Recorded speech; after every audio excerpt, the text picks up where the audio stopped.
A very good evening, everyone, and huge welcome to all of you in today's lecture. I hope all of you are doing good, and I also hope that this, the third and the last lecture for post independence India, is coming at a point where you have some clarity now, some analysis now of how and what kind of events were following immediately after the independence. So we will just give a few seconds for our friends to keep joining in, and then we shall proceed with the remaining topics for post independent India. A very, very good evening. You shall be notified on the upcoming schedule that which classes are going to follow now. I think that shall be uploaded very soon. So, good evening, and once again, warm welcome to all of you. Welcome to the last class on post independence Indian period. As we have seen in the previous two lectures, that this is not a subject. In fact, it is a time period that we study. However, it is very important because it provides you the basis or the background for everything that has happened in Indian history, Indian economy, Indian polity, as well as in India's society and culture. So therefore, this is the starting point with reference to every development that has happened in India post 1947. Thank you so much for your kind comments. And so far, which topics have we been able to finish? So far we have spoken about, like yesterday we discussed Green Revolution. Somebody asked a very fascinating question, that is the Green Revolution green just in name? So we saw how yesterday Green Revolution was more or less a Pandora's box.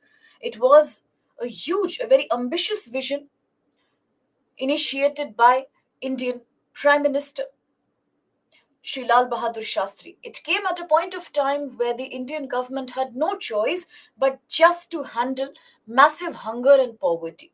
We discussed how India was so deeply dependent on foreign imports, particularly from the US, of rice and wheat. There was no self sufficiency in agriculture. And before that lecture, in the first lecture, we had seen what were the reasons for such poor agriculture output. We began, in fact, by talking about how the British Raj, the British government had created a complete economic exploitation of India. We discussed the very, very biased land revenue systems, Zamindari, Mahalwadi, Rayatwadi. We spoke about commercialization of agriculture. We spoke about lack of modernization, drain of the economy. We spoke about reverse migration, seasonal and disguised unemployment. All of that had led to a situation where India was not sufficient, self sufficient in food, and hence we were a country dependent only on exports. Now, that led to US imposing certain very tough conditions on India, and hence something had to be done. So, the only solution at that time was an idea initiated by the scientist Norman Borlaug, initiated in India by Dr. M.S. Swaminathan under the leadership of Shastriji, which led to Green Revolution in the 1960s. We discussed how only certain states like Punjab, Haryana, Tamil Nadu were greatly, greatly benefited, whereas Green Revolution did help us in tripling our production of rice, wheat, and certain kinds of pulses and certain kind of oil crops. But at the same time, it had many potent negative effects. We spoke about how it led to a generation of India that was not hungry anymore, but it was hidden hungry. It experienced malnourishment and protein hunger. We spoke about how it led to a complete imbalance in food, and hence a lot of burden of non communicable diseases like cancer, like cardiac disorders, heart disorders, thyroid problems, as well as diabetes, insulin resistance. Now, why? Why? Because we know that rice and wheat were carbohydrate oriented diet, and we stopped growing millets because of Green Revolution. Why? Because under the Green Revolution, farmers were getting minimum support price only on wheat and rice, and hence they grew that. We also studied how poor farmers did not benefit so much, as well as there was environmental toxicity, because too much chemical pesticide and fertilizers that were being applied led to alkalization of soil. Yesterday I spoke about capillary action. Now, a very good question on prelims can come from capillary action. What is capillary action? The reverse process in soil through which all the salt comes and gets deposited on the surface of the soil, all because of over abuse of fertilizers, and over irrigation. Now, this is very interesting that before Green Revolution, India's agriculture was suffering because lack of irrigation was there.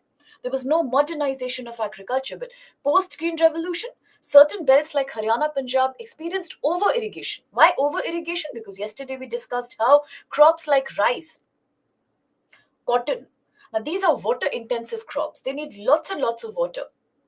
Therefore, they lead to huge carbon emissions. Somebody corrected me on the wrong formula of carbon dioxide also. So you should not forget that. Carbon dioxide, methane emissions happen in the air. Also, because of that, when too much water is deposited on soil for a very long time, it leads to alkalization, lack of fertility.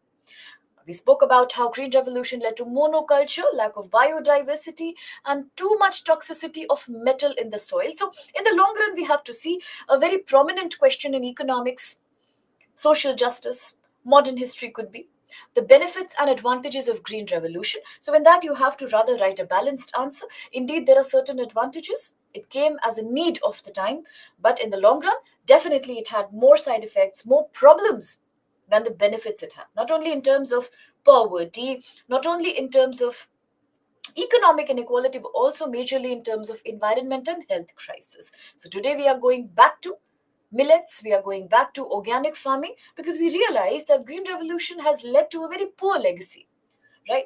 Apart from that, we discussed yesterday about integration of rather reorganization of Indian states, and yesterday we discussed two very interesting phenomena. Not really. One was regionalism. We discussed how regionalism means negative nationalism, too much love for a small region, typically a state. We studied how regionalism manifests typically in the form of demand for a separate state, and we call this phenomena as separatism. Now, a very good question can come to you directly in polity, social justice, or even modern India, modern history, that what is you will be notified. I'm not sure about the exact date, but you will be notified. Okay. Now, separatism is when you demand a separate state for yourself. So, a good question can be whether separatism has been an age old phenomena in India, or is separatism allowed by the constitution or not. So, here we have to be very, very specific that separatism is actually allowed by the constitution.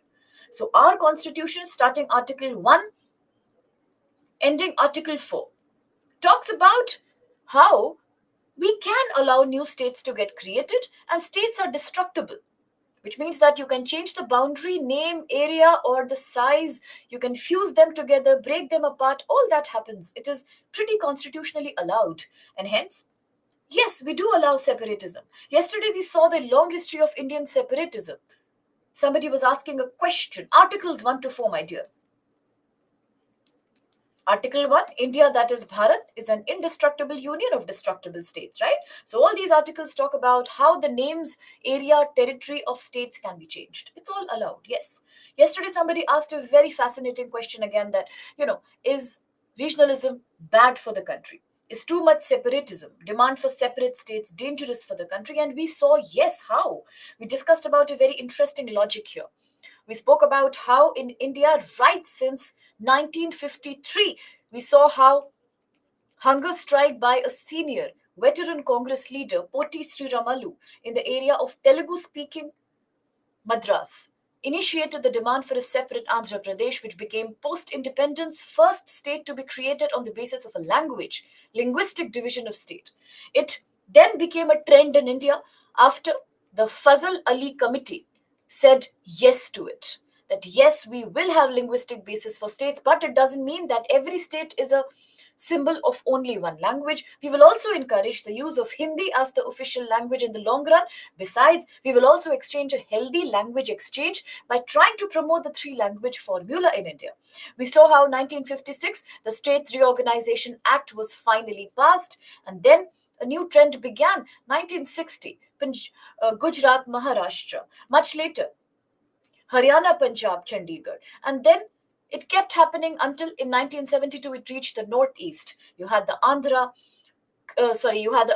Pradesh created from previous NEFA by taking in parts of Assam. Slowly we had states of Tripura, Meghalaya, all of these came about until 2000 Uttarakhand, Chhattisgarh, Jharkhand, and 2014 Telangana. The demand continues for Vidarbha, sometimes for KLO. So the demand is endless. We saw how yesterday, Purvanchal, all that is still going on. So it is happening in India, the linguistic demand for states, but is it good or bad? That was something we were thinking. So you can get a question on this. Yes, that is regionalism good for the country or it is bad? So do remember there are certain positives of separatism. Yes, there are. One thing is when people love their state too much, they definitely try to create more social economic development over there. It is this love for the state which enables Indian culture and languages to continue and not get lost. It is this love for the state which creates a desire among people to protect the environment and legacy of the state, but there are major problems also. Yesterday, we saw how India is a young country with a huge demographic dividend, young working population. We also saw how most countries in the world are already in the last stage of demographic transition. They are in a situation where the birth rate is almost falling to zero, and the death rate also is correspondingly falling very, very, very, very below the average. We spoke about South Korea, Japan, Russia, Siberia, Canada, all these developed countries which today lack labor. They do not have human capital, but they have economic capital. They do not have human capital to work upon it. India is quite the opposite. We may have a lack of economic capital on an aggregate, but we have huge human resource. The only problem is it is getting wasted. We are not able to tap in the potential of that human onwards. The government is initiating ideas like Skill India campaign, Startup India initiative, Atmanirbhar Bharat. The purpose behind all these is to create a workforce that can be self dependent. If you have young labor, use it, please. But what is the problem? What is the obstacle? So, yesterday we saw how regionalism is the biggest obstacle, which leads to wasting of demographic dividend because the states in India with the highest fertility are also the poorest. We saw how poverty leads to greater fertility. Erninghans theory, we spoke about high maternal, child, and infant mortality. We saw how lack of awareness and family planning also leads to a high fertility rate. We spoke about replacement level fertility, 2.1, the desired fertility across the world. We saw how India has already achieved 2.0, but still there are certain states which are much above that, like 2.8, 3.1. When we talk about UP, Uttarakhand, we talk about Bihar, Jharkhand, Chhattisgarh. Why? Because here, on an average, education and education is less, awareness is less, poverty is too much, high fertility rate. These are also the states, therefore, which have young working population. So having a big population is not a problem. It's only when you waste your potential it becomes a problem, like in India. Poor states have a good human capital. But what to do? The states which are rich and industrial, they have less fertility rate. It's going below 1.5. Tamil Nadu, Karnataka, Kerala, Lakshadweep, it's falling below. They are rich, they have opportunities, but they don't have labor. Regionalism causes a problem of migration of labor. Interstate migration gets thwarted. In that case, what happens? The young people, the working class people who would want to migrate and work into developed states do not get this opportunity. Who suffers? Indian economy suffers because on the one hand you have money and development but no labor, and where you have nothing you have labor. So better coordination and flexible migration would do wonders to develop a coordinated economic growth, but that's missing. Why? Regionalism comes in the picture, son of the soil ideology, and hence our demographic dividend gets wasted. So that's the reason why the government is focusing now too much upon self generation of skills. Now in 2023, the Indian government launched PM Vishwakarma scheme. You might have heard about that. There are many such schemes, in fact, which are enabling self sufficiency. Now, yesterday, another scheme has started where the government of India in states of Tamil Nadu, Telangana the government has distributed drones to women farmers. Now, what an interesting initiative that is. These women will be taught and trained how to use drones. Why? Modernization of agriculture. Today, the government understands that although we have a young population that's huge, but still nobody can guarantee them a job. It's very difficult for them to get a job. Why would I say that? Why would you say that? You say that because we have a huge young population who are ready to work, who are in the working population segment. They are looking for work, they can work. But the problem is their education and their skill level is so poor that even if they work for the informal sector of the economy. They do unorganized work, not formal sector. They do blue collar jobs. Blue collar jobs are manual jobs, right? How to help the situation? Suddenly, you can't create a pan India higher education and digital education. It's a very ambitious thing to do. It can't happen immediately. So, how to give work to this young human population who is unemployed and idle? A good solution is self empowerment. If you cannot get the job in formal sector economy, you better start making your own income. Be entrepreneur. There is a reason why National Rural Livelihood Mission in India and the urban livelihood mission in India, National Urban Livelihood Mission in India, when they were started, they were focusing on self help groups and cooperative working so that people can come, contribute their money, and start a business enterprise. Now, today we see that happening everywhere in the line of Atmanirbhar, self dependent India. For example, women farmers getting trained in training in drone technology is revolutionary. It doesn't happen in every country. So that they can use those drones and create for better medication of their lands, better irrigation can be provided, better inputs can be provided. So this is state of the art. Similarly, PM Vishwakarma, the prime minister had announced this in 2023, and now we are providing professional vocational training to India's artisans, goldsmith, locksmith, textile workers. Why? Because we know that India has no job or higher education, but they have talent, right? So if we only train them professionally, they can start a business on their own. Now, what you're talking about, yes, structural unemployment, but let's understand that for an economy like India, structural unemployment is a big problem, but even bigger problem is vulnerable unemployment, right? What is vulnerable unemployment? Vulnerable unemployment happens when people work. They are working. You can't say that they are unemployed. This is the funny thing here. They are employed, but they are hidden employed. You can't see them. So people who are experiencing vulnerable unemployment are known as ghost employees. Why ghost employees? Because they work day in and day night, but nobody sees their work because they are all working in the informal sector. How would you know how much a maid is earning, how much tax she is giving? A plumber, somebody who's driving an auto, a street vendor, all these people earn. But do you know how much? They don't pay tax, they can't. The government is not giving them any pension, any health insurance, any social security, any maternity benefit, any menstrual leave. They are not getting any retirement benefits. Hence, they are not responsible to the government. The government is not responsible to them. Where is the proof that they contribute to the GDP? There is no proof. And hence, anybody who works in the informal sector, whose job is not through a contract, are all known as ghost employees.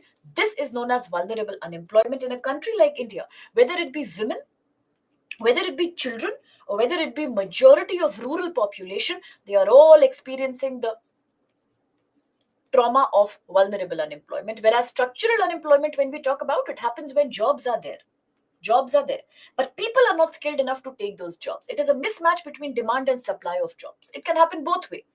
People are there, jobs are less, or jobs are there, people are not trained enough to do those jobs. It is very common in urban India, but that in a way results in vulnerable unemployment. Do understand, whenever you study unemployment, whether in economics or whether in social justice, that in India, unemployment is majorly the result of rural urban migration. Always understand.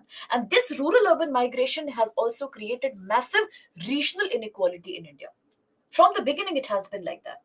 Although India has seen development in the past few decades, a lot of development, but if you talk about uniformity, there is no uniformity. So that's what, whenever we talk about any topic, be it unemployment or poverty or environment or women empowerment, please always have one clear understanding that whenever you study Indian economy or society or polity, please understand that in India, the biggest problem is variability.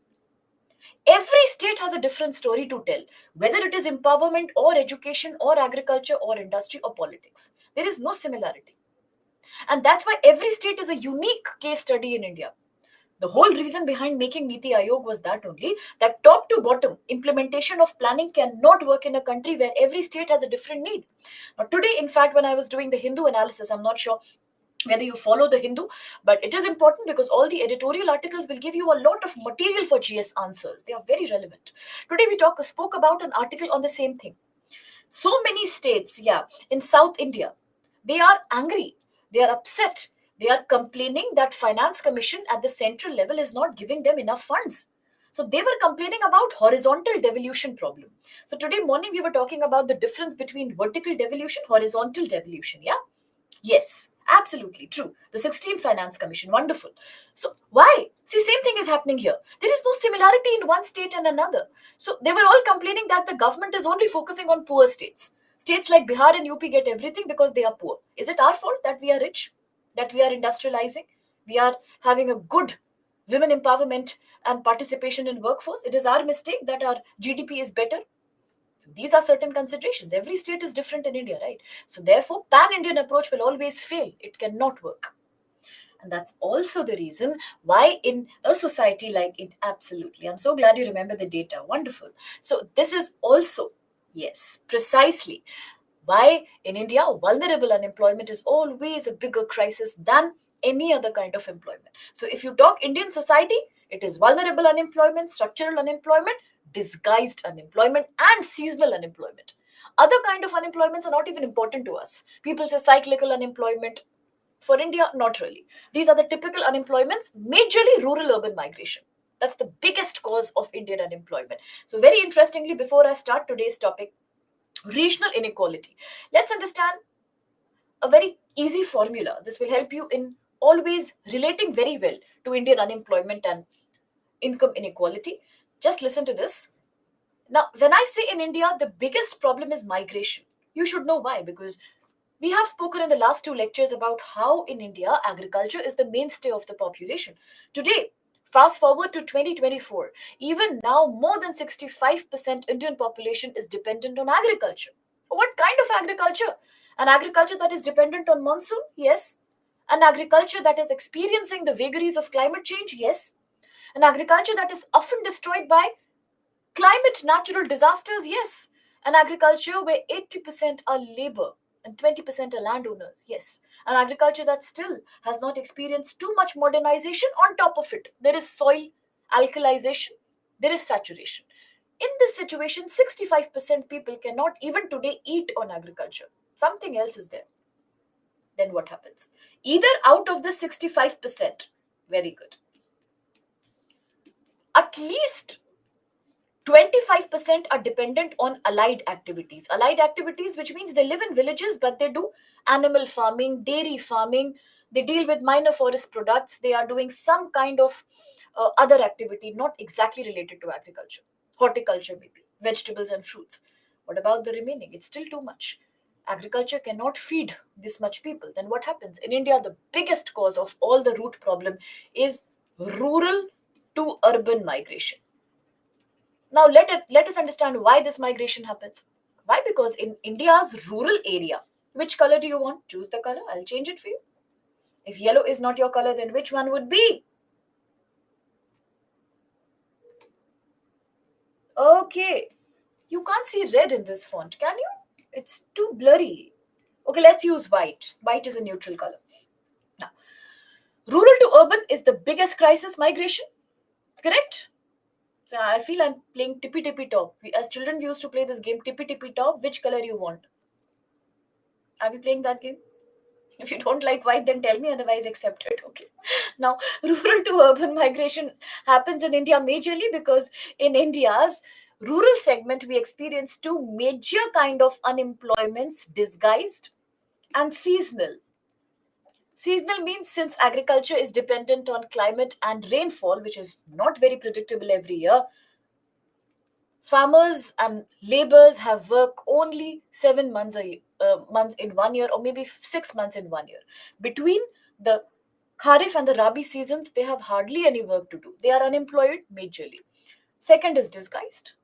So many people are working on the land, but the gross value addition is zero, which means if 20 people are needed, 80 people are working. They have nothing to do, so they are working simply. They are not needed, but they are getting accommodated. Disguised unemployment. Now, what happens in India?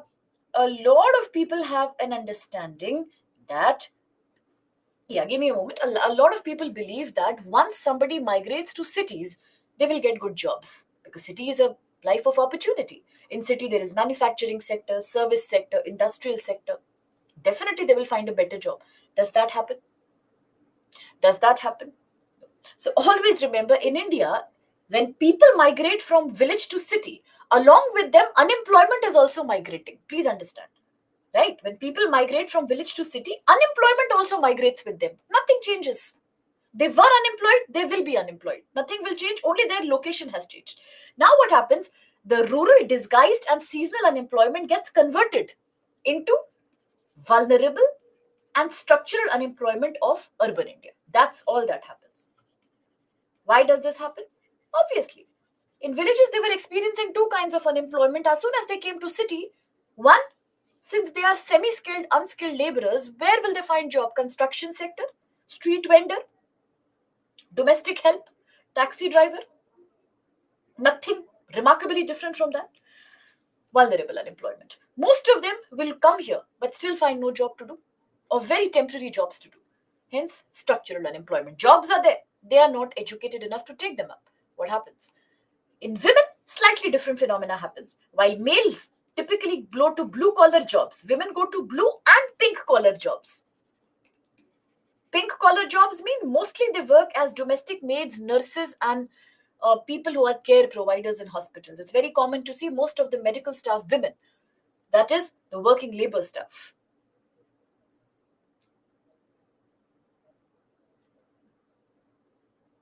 Okay? Yes, we will. We will. Blue means manual job. So what happens? This situation comes up.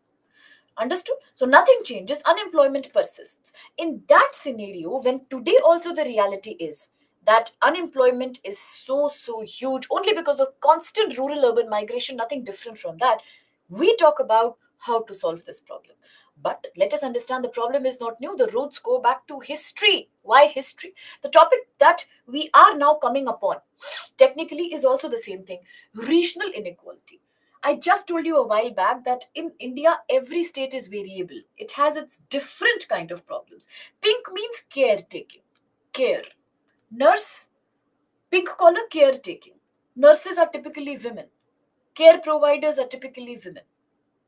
Right? So this means that women generally are in the informal sector, either in the blue collar segment. Majority women are in agriculture labor. The remaining will work as pink collar.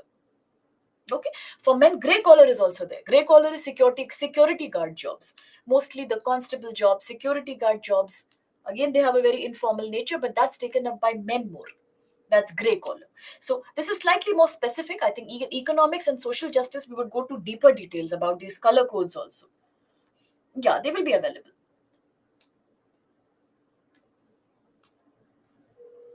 Okay. Now, having said that, in India, as I said, there is a variation. Economic inequality also has its roots in colonial India. Agreed that even before the British came, there was inequality in India. Yes, indeed. The tribals were underdeveloped. Some villages were poorer than the others. But with the British, as you know, Indian economy experienced a complete economic drain. All the wealth was taken away and nothing was done to develop our economy. So British were the people who created massive regional inequality in India. How? They only developed the areas that they wanted to develop. They ignored the remaining. For example, a lot of people think industrialization started with the British. Yes and no. Typically, they deindustrialized us, but yes, they did lay the foundation for some basic industries in India. Agree. For example, with British came paper mills, telegraph, postal, railways, timber factories, cement factories, sugar mills. All of the basic industries were technically started by the British government. So we are doing with post-independent period only. As I said, it is not a subject clearly. It is a period. So we talk about the contribution of history, economics, society, and polity, everything that happened during this time until, say, suppose 1980 or something. That's typically what we are going to talk about. Okay. So British were the ones who laid the foundation of all these. But let's understand where. Where did they lay the foundation? Very well said. Just like you said, mostly the British focused on port and coastal cities. There was a reason behind that clearly, because we know that they were taking out raw material from our country. making goods and selling them back to our country, they needed some door, some exit, an entry point to do that. What will serve them better than Bombay, Madras, and Calcutta? All these three were coastal cities. They worked very well for British interest. These therefore saw massive port and harbor development. Massive shipping industry came in these areas. So we start at 1947, and although we can end at 1975 emergency also, but before we leave the lecture today, we will have a quick look into at least until 1980s and then leave. So post Indira Gandhi, we will see and go. Why am I saying that? There is a reason also. It's not arbitrary. It is because after Indira Gandhi was experiencing the emergency controversy, that is 1975 to 1977, a big change came in India's polity also. Before that, we had mostly single party system or uni-party system, Congress domination. That changed after emergency, and we started having a coalition system, which is visible even today. Today, we are seeing how against the incumbent government at center, so many parties are trying to create a bloc. Congress and other opposition parties are creating a big coalition, right? UPA was a coalition, NDA was a coalition. Today is the era of multi-party system and coalition. So that's why all this began during Indira Gandhi, after Indira Gandhi's emergency period. So that's why I will take you there and then leave the lecture. Is that fine? Any other doubts? Any other doubts? Okay.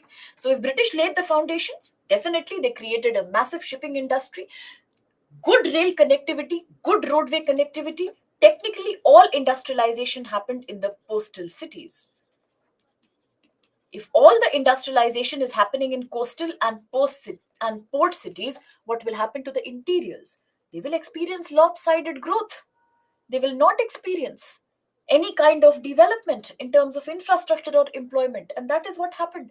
So the regional imbalance was a colonial legacy itself. So what happened? Few enclaves or few regions around Calcutta, Bombay, Madras, they experienced massive industrialization. They were the exit points and the entry points for British government. No wonder they experienced huge, yes, development.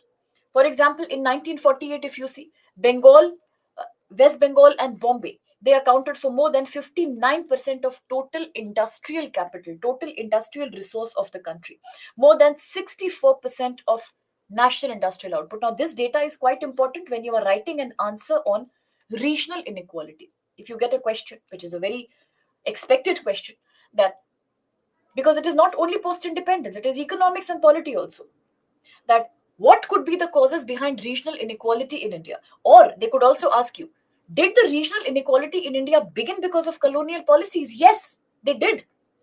Why? Because just now we said British laid the foundation of basic industry, modern industry in India. But how? On a regionally biased basis, by exclusively developing only coastal and port areas, which suited their interest and worked as entry exit points for raw material and finished goods. That's something you need to remember. This is called exclusive development. Now, in 1949, for example, West Bengal, Punjab, Bombay had per capita incomes of 353, 331, and 272 rupees. The per capita incomes of Bihar, Odisha, Rajasthan, in comparison, you see how low they are, is 200, 188, and 173 respectively. So today, a lot of people ask a question: why is multidimensional poverty highest in Bihar, in Odisha? Why? Year after year, why is the growth result not so visible here? And for people, it's very easy to blame either the government or the citizens themselves, or the lack of education or backwardness of culture. But it's not like that. Everything has a historical connotation. Nothing happens out of the blue. So the roots itself for certain states in India today also who are experiencing maximum poverty, they are all coming from colonial times. So for 50, 60 years, if a particular area is neglected, you cannot expect any magical growth to happen. It needs a lot of corrective step. That's what the government is now thinking about. So what was the strategy of the new government now? As soon as the India got independent, India saw that yes, there are certain states where there is minimal development and growth. Only few select areas are also generating employment. Few select areas are also boosting model industrial growth. What about the backward areas? Now, when an area is left backward, multiple problems begin. The biggest problem that happens is it becomes a national security threat. You will always see that the areas that were left behind in the journey of development by the British are also the areas which are coming under the red corridor area. What is the Red Corridor region? Now, you might remember that Red Corridor region is a group of those states in India where you have maximum Naxalism and Maoism threat. Anti-India sentiment. Why and who are these Naxals? People think Naxals are always people who come from outside. No, Naxals are people who some of them may have come from outside, but majority, they are the people who are tribals turned Naxals. They were nothing but simple, innocent, indigenous tribals. They were brainwashed into becoming an extremist. Why? Because they have experienced massive poverty, massive deprivation, hunger. Repeated famines were damaging these people. Yes, not only does it lead to regionalism, negative nationalism, but also it leads to extremism and Naxalism. Tomorrow it starts threatening the integrity of the country itself. What is Maoism? Now, Maoism is the school of thought which believes in complete communism. Communism, to the extent of, now we know that communism is the ideology which believes in equality, right? It is very close to the principle of socialism, to each according to his need and from each according to his capacity. Create equality, redistributive justice. But it becomes too violent. For example, Karl Marx. You can say Karl Marx was a communist and socialist. Very good. Did he say something wrong? Not really. But there was something wrong, if you notice carefully, that all these ideologies typically are also very violent, yes, and aggressive.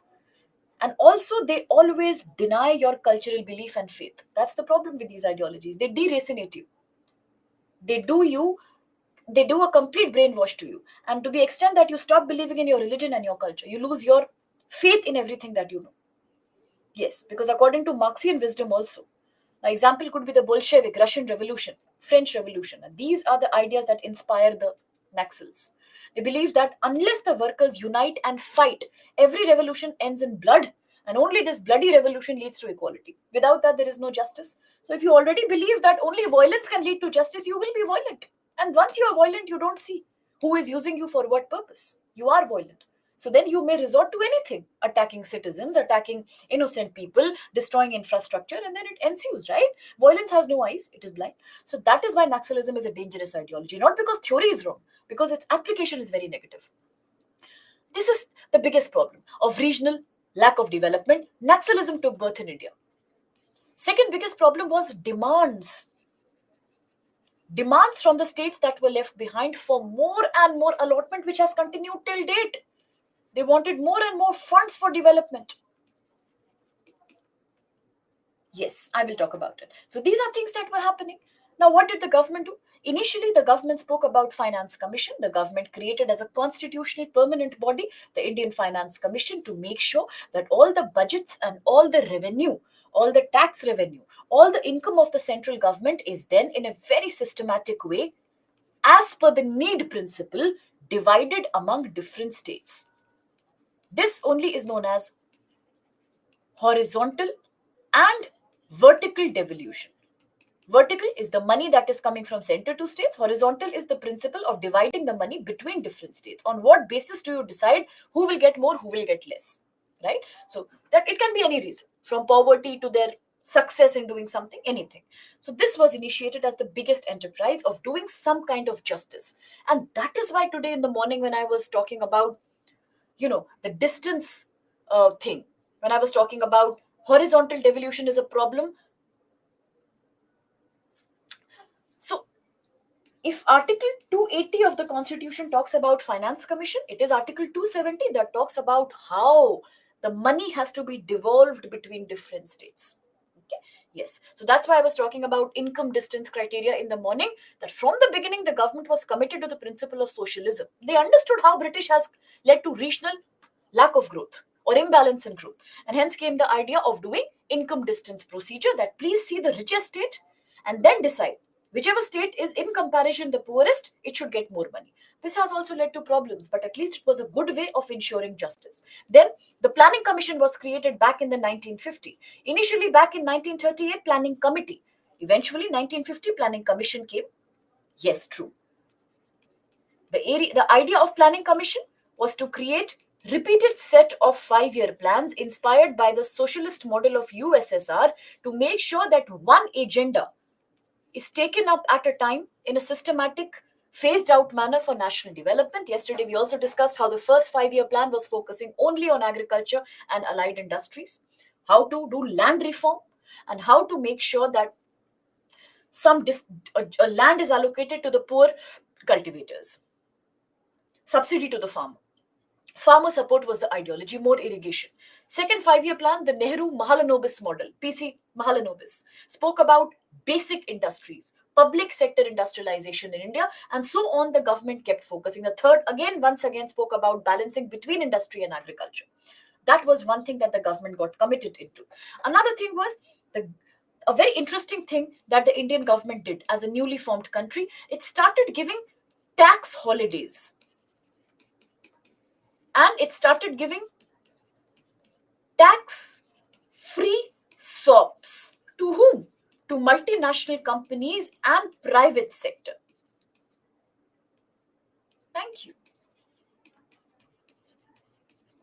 What was the purpose behind this? Now, please understand that British had already not developed most of the backward areas. Now, suddenly, as India is entering 1950s and 1960s, we are realizing that our own domestic private sector is also growing.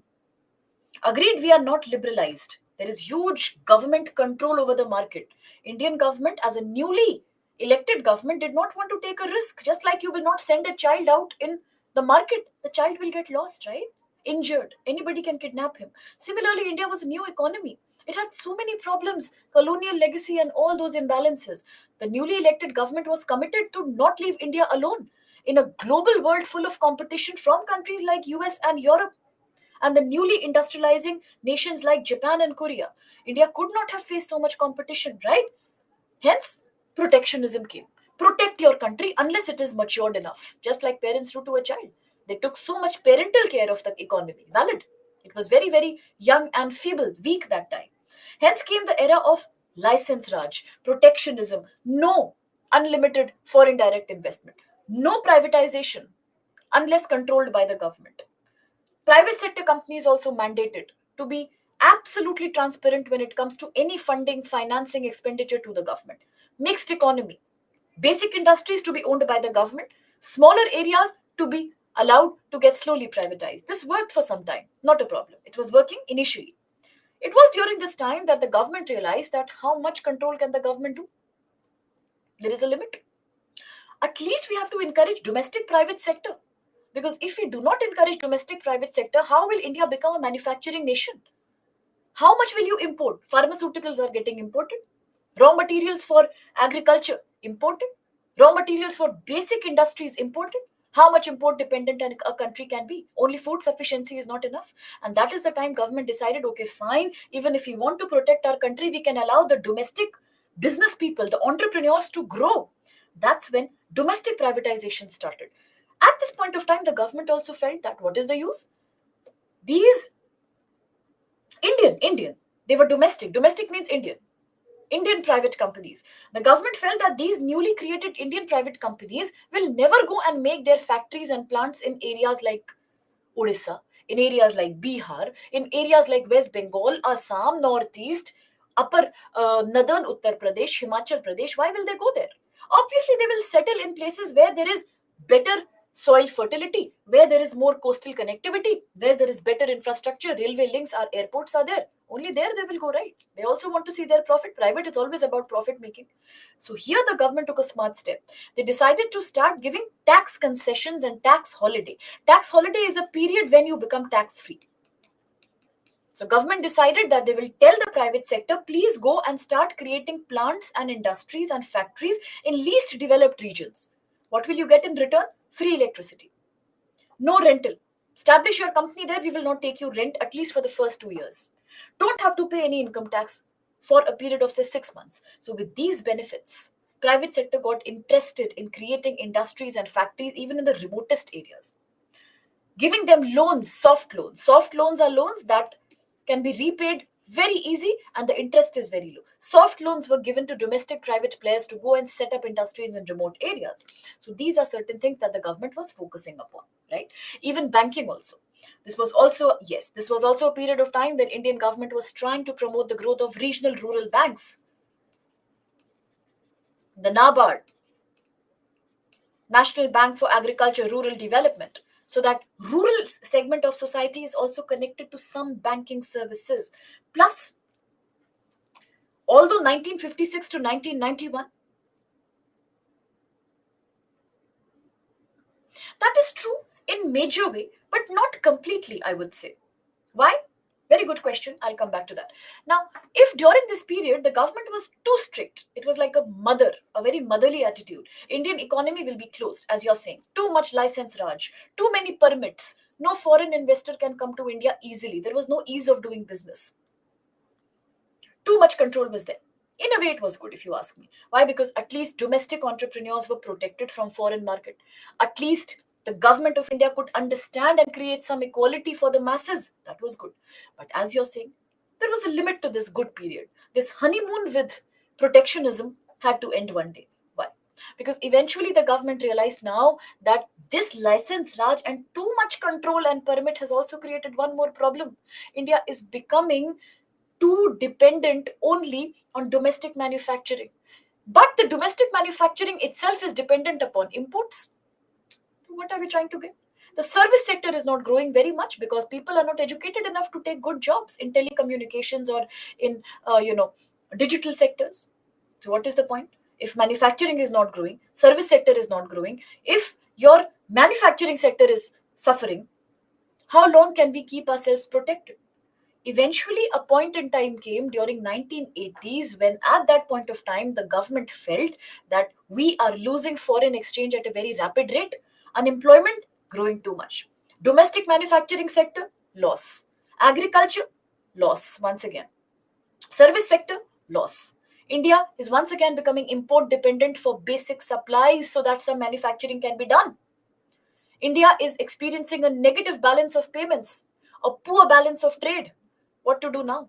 There was hardly any foreign exchange possible to run the country for 3 weeks. A point of time came like that in 1990. So at that time, led by Sri Narasimha Rao, also spearheaded by Shri Manmohan Singh and Montek Singh Aluwalia. All these people were senior economists in the Congress government. They decided to make a new plan. And this is known as the 1991 Liberalization, Privatization, Globalization Plan. Now the government radically changed its program. They thought that now India as a young economy is matured enough. In fact, it needs to interact with other people. You can't keep a child at home all the time. The child will not learn anything. Similarly, Indian economy was now, yes, it is your PV Narasimha Rao, yes. So what happened? It was realized that you have to open up the economy now to some kind of global trade. There is no choice. We need foreign exchange. So what is the solution now? At that point of time, India saw certain other comparative situations. For example, the same crisis had happened in countries like Mexico and Brazil just a few years before. India was having this problem in late 1980s. True. In late 1980s, India experienced this problem of low foreign exchange, which are known as forex reserves, very poor forex reserves, very poor gross domestic product. What to do? We need help. Who will help us? You need money. You can't run your country beyond 3 weeks. Who will help you? Answer me. If a country feels that I have no foreign exchange left now, only 3 weeks I can run my government, I'm experiencing a complete negative growth, who will help me? Who helps anybody? Obviously. Either the World Bank will help you or the International Monetary Fund will help you. But does anybody give anybody money for free? In world, yesterday we said, is there a free lunch? Does anything come for free? When US was giving us imports of rice and wheat, even they were trying to impose a kind of colonial condition on us. Then why will these people give us money for free? They will not, right? So India saw the situation in 1970s of Mexico and yes, PL 480, very good. India saw the situation of Mexico and Brazil. They had experienced similar kind of crisis in 1970s, and at that point of time, yes, it is these Bretton Woods institution of IMF and World Bank that had come to help Mexico and Brazil. What India saw was how the finance given by these institutions as loans, soft loans, easy to pay loans, helped those economies revive. What India could not see, rather, India would have chosen not to see, is the side effect that it came upon. So, this liberalization privatization model is actually Only in name LPG. In reality, it is known as SAP, Structural Adjustment Program. What is this? This is just a diagram of the first and second 5-year plan. You can have a look. So now what we did not see is that when somebody gives you a loan, it is never ever coming for free. It is always coming in return of certain conditions. Now let's understand that it is these international institutions which are governed by the policies and the ideologies of the richest Western countries like US, UK, Germany, and all these rich industrial nations. So what happens? Fine. International Monetary Fund.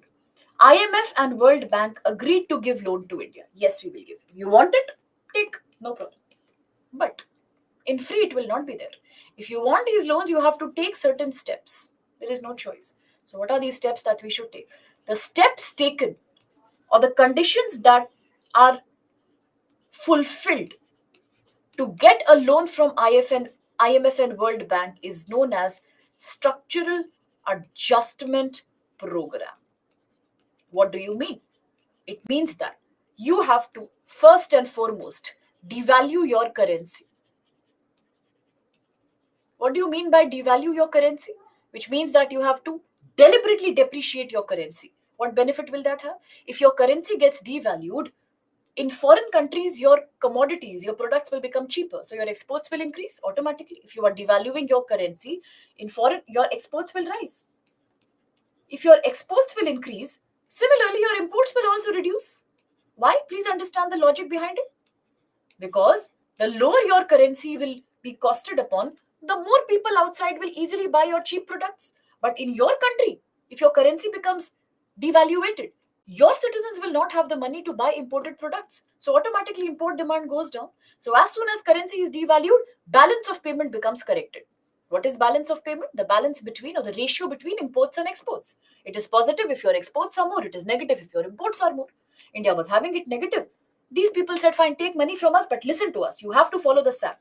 One condition, devalue currency. Currency devalued, immediately balance of payment improved. Yes, it did improve.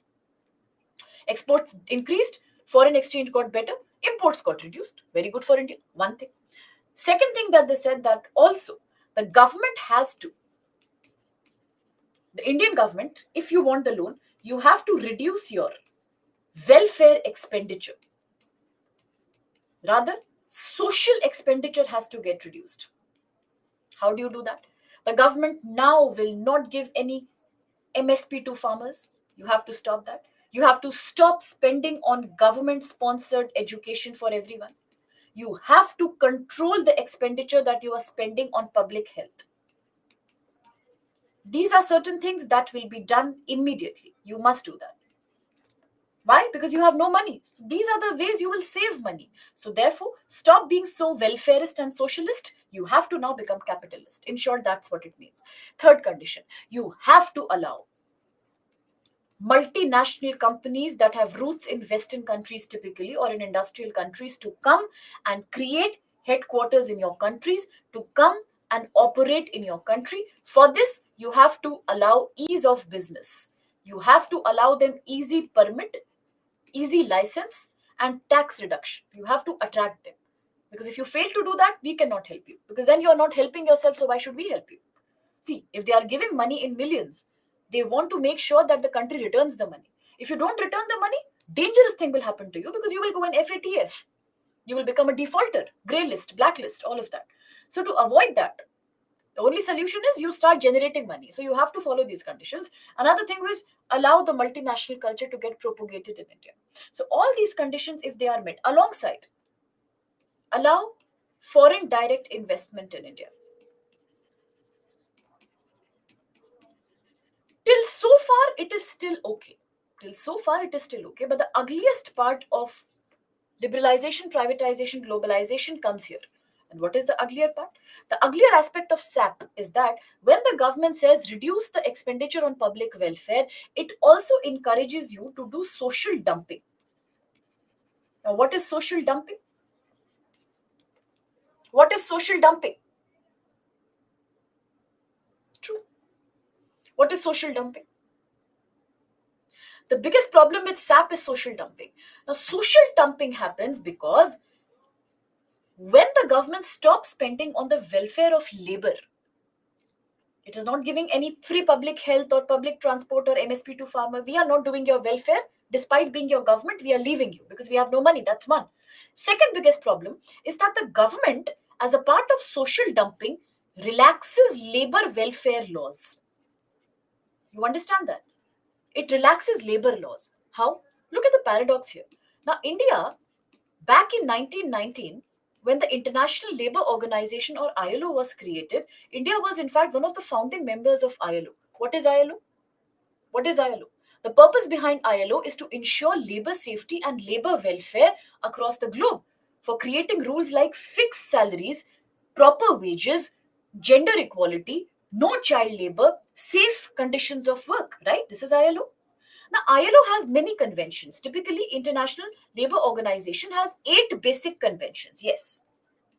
But India has only signed 6 out of these basic 8 conventions. So India has ratified only 6 out of these basic conventions, but look at the paradox. Among these, 138, 182, most of these are concerned with complete abandoning all forms of child labor. Some of them are concerned with gender equality, equal pay for equal work. Worst forms of child labor should be abolished. Minimum age criteria has to be put. India is a party to all that. India has said yes to it. We are a signee to that. Look at the contradiction. But as soon as the SAP was implemented in the form of LPG, Indian government willingly it had to sign up a form with the IMF and World Bank which said that yes, to attract foreign direct investment and foreign private companies, we will do social dumping, which means you are breaking all the conventions that you have signed up for. That's the paradox that nobody sees. So when we talk about SAP, it is very ugly actually, because government itself is saying, yes, you do social dumping. What is social dumping? Social dumping means you don't care about the safety of your laborers. Any private company has no responsibility to the government of ensuring a safe workplace, a sanitary workplace, a clean workplace, any kind of fixed wage, extra working hours, gender equality is there or not, child labor is happening or not.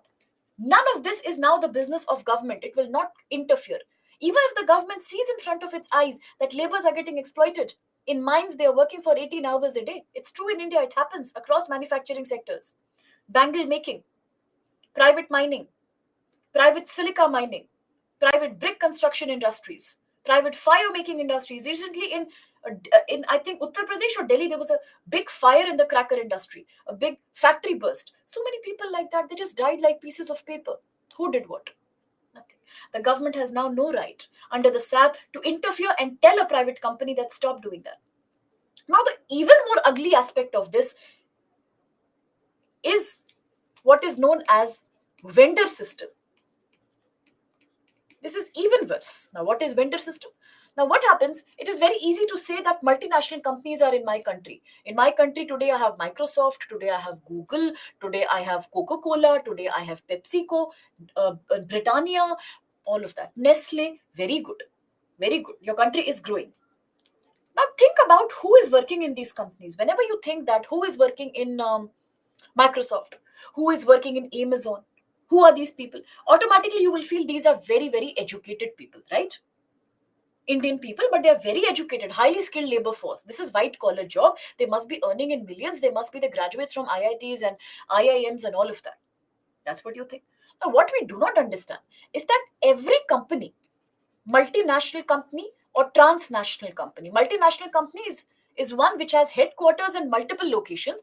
Transnational company is one which has headquarter in one place but smaller units in many other places. Fine. Both these will come in your country as a result of SAP. But even these companies have two kind of workforce, two kind of laborers. One is what you are saying, white collar labor. Yes, these are the highly paid workers. Yes, this company, multinational company, will give them very good salary. It will give them very good social security benefits because this is white collar job. It has an HR department, human resource department is created. It will have to follow, that act also with regards to prevention of the POSH Act, which prevents sexual harassment of women in workplace. It has to give maternity leave to women. It has to give menstrual leave. Very good things it will do, but only for one segment, that is white collar. What about the other segment? In these companies, there is a kitchen, people cook, there are elevators, there are cleaning people, there are the blue collar laborers also who are working side by side. These white collar people, we don't see them. There are people who will do taxi work for the company. There are people who will clean the bathrooms of the company. What about them? Who are they? Are they not humans? Now, they are also people, but in the same company, they work as blue collar labor. You see, in the same company, there is one formal sector. In the same company, there is one informal sector. Now, this informal sector is coming from where? Rural urban migration. How do they get this job? They are uneducated. These people go and attach themselves to a vendor. A vendor company is a company that provides cheap labor, security guard, nurses, domestic help. This vendor company contacts the direct MNC. There is a link between the two. And the MNC will directly pay the vendor company. Labor is not getting any direct payment. It is up to the vendor company to pay this poor labor. If they want, they will pay third party. If they don't want, they will not pay. Easy fire, easy hire job. No health benefit. Get a COVID pandemic, lose your job. Get pregnant, lose your job. You are sick for one day, out. No weekend, extra working hours, no proper sanitary hygiene conditions, no food, nothing. Sometimes no salary if the company is making loss. What is going on? You see, in the same company, the benefit of SAP is getting enjoyed by the top layer. And the negativity is borne by a certain segment of people who are the worst victims of your structural adjustment program. So these are certain realities that have badly hit India. And if you want to know the context, well, I'm talking about this, the last point of the previous slide. What happened after 1991? Liberalization, privatization, globalization. Known as SAP, and I'm explaining you the intricate phenomena of SAP before I proceed with the wars. Okay? Is that clear? Now, if SAP will create this situation for some people, it means it will create social dumping for majority of your labor force and benefit only very few. So today in India, it is only because of liberalization, privatization, globalization that a new kind of workforce divide has erupted. This workforce divide happens between two classes of people. One are known as global telemigrants. Who are global telemigrants?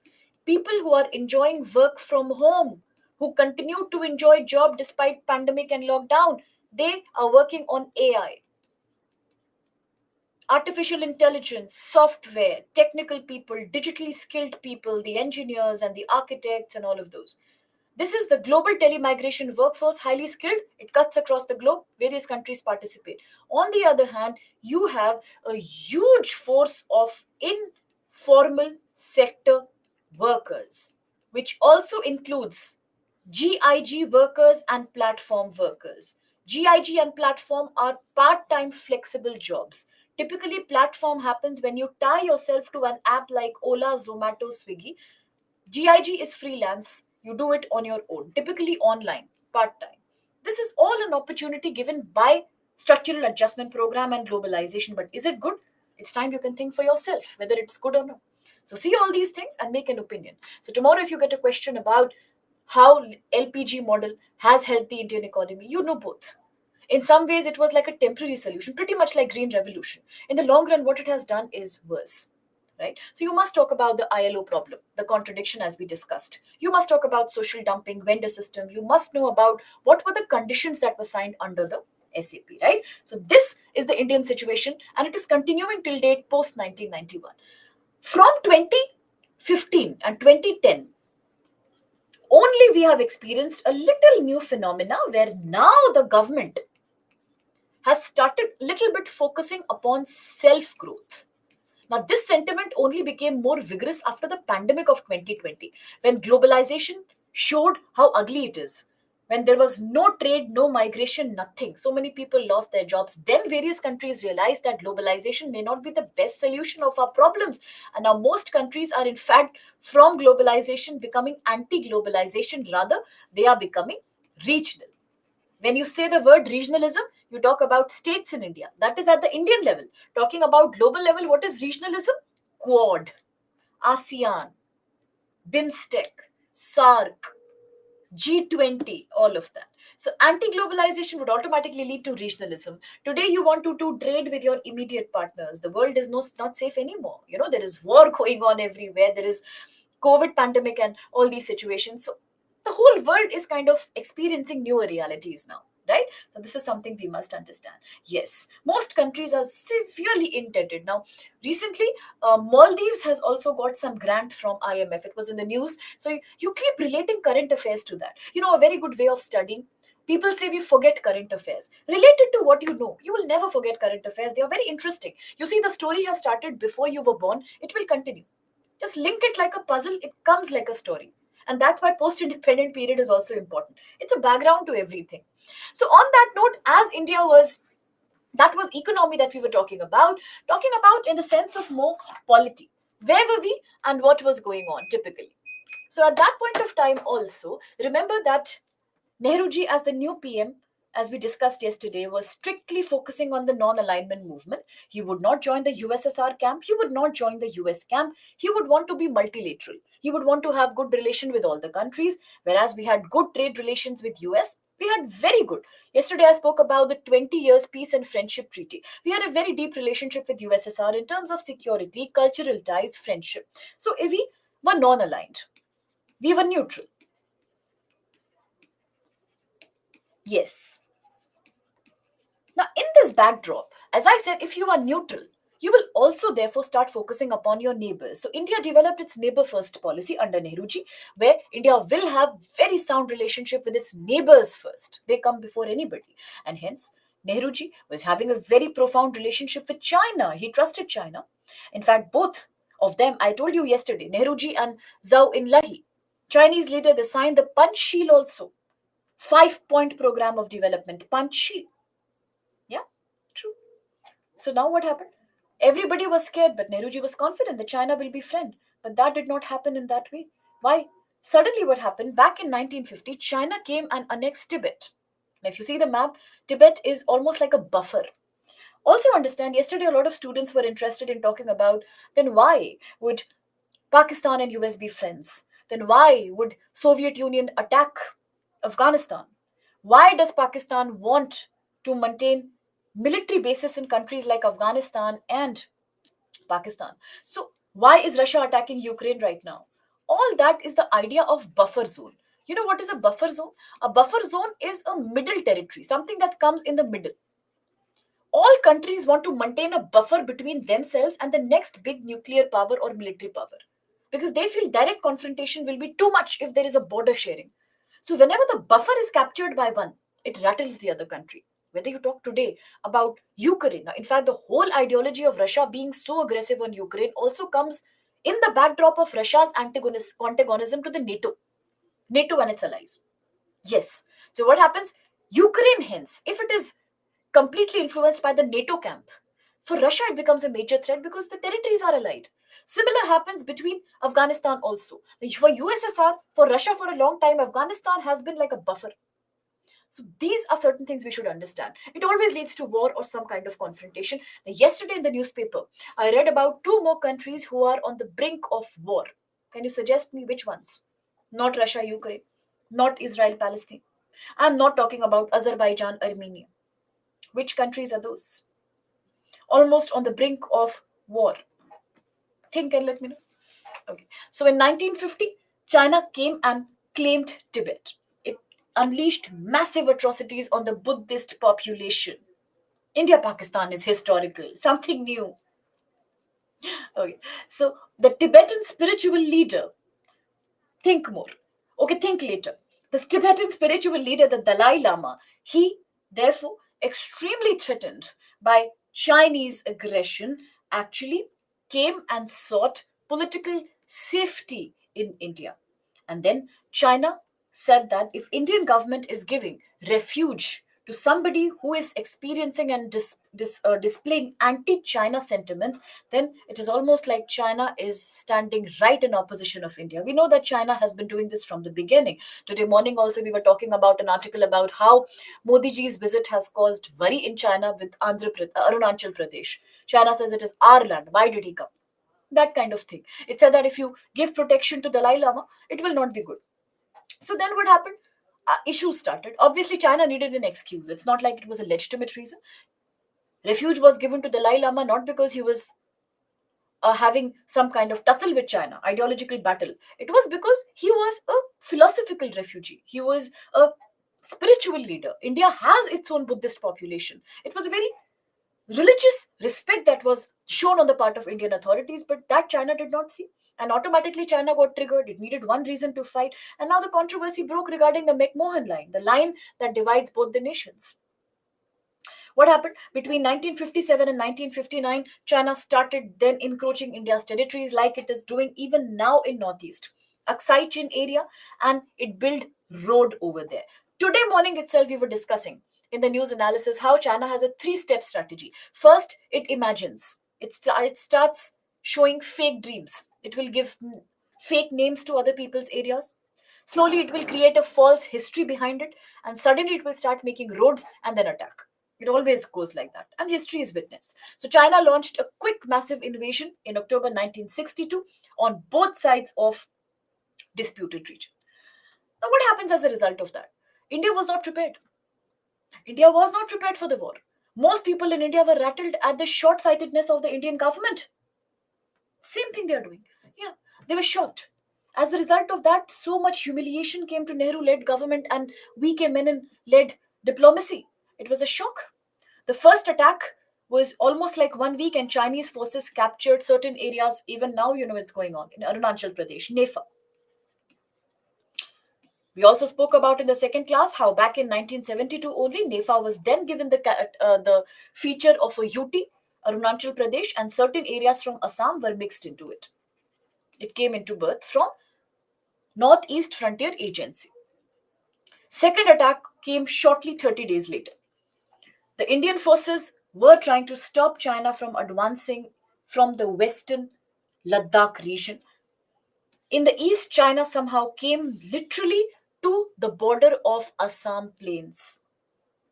Now, finally, China had to then declare a ceasefire, and due to massive Indian retaliation, due to also a backlash from international community, China withdrew its army, and just went back to the point zero, the initial position from where they had started.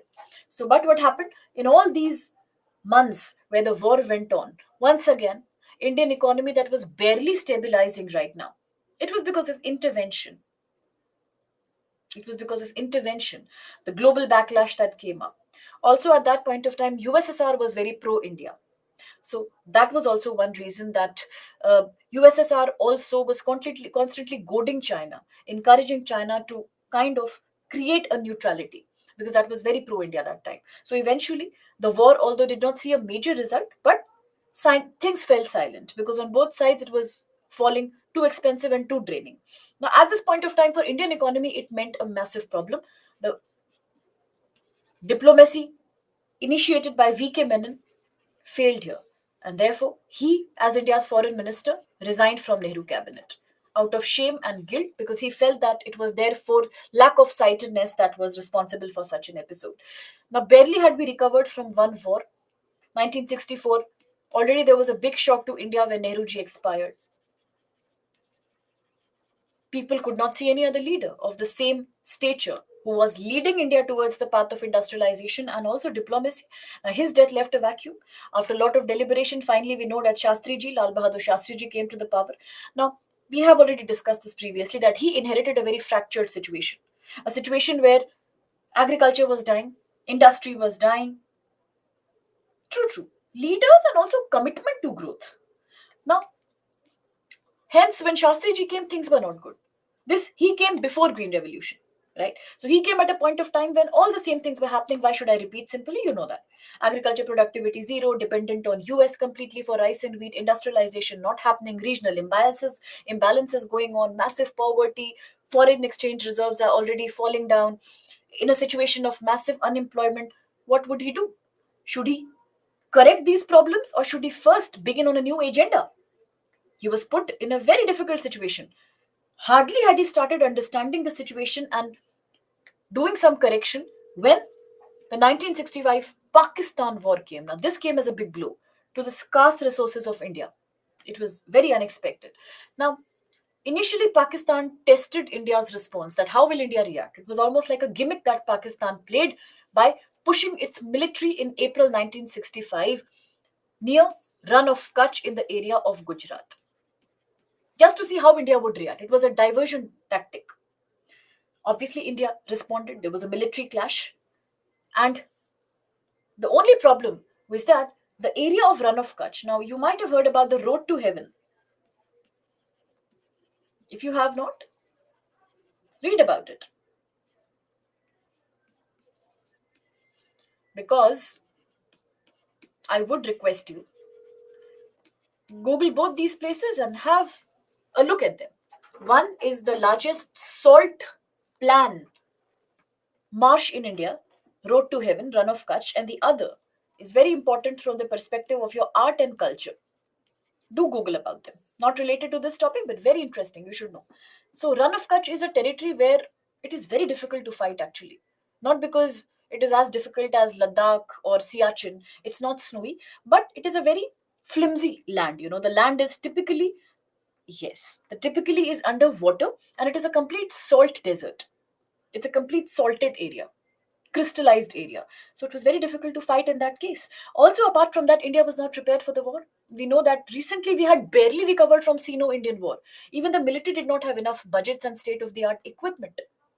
At that point of time, another war comes. Indian military's response was not so good. It encouraged Pakistan that if they are weak and they can't respond well, let's do something even worse. Now, UK intervened.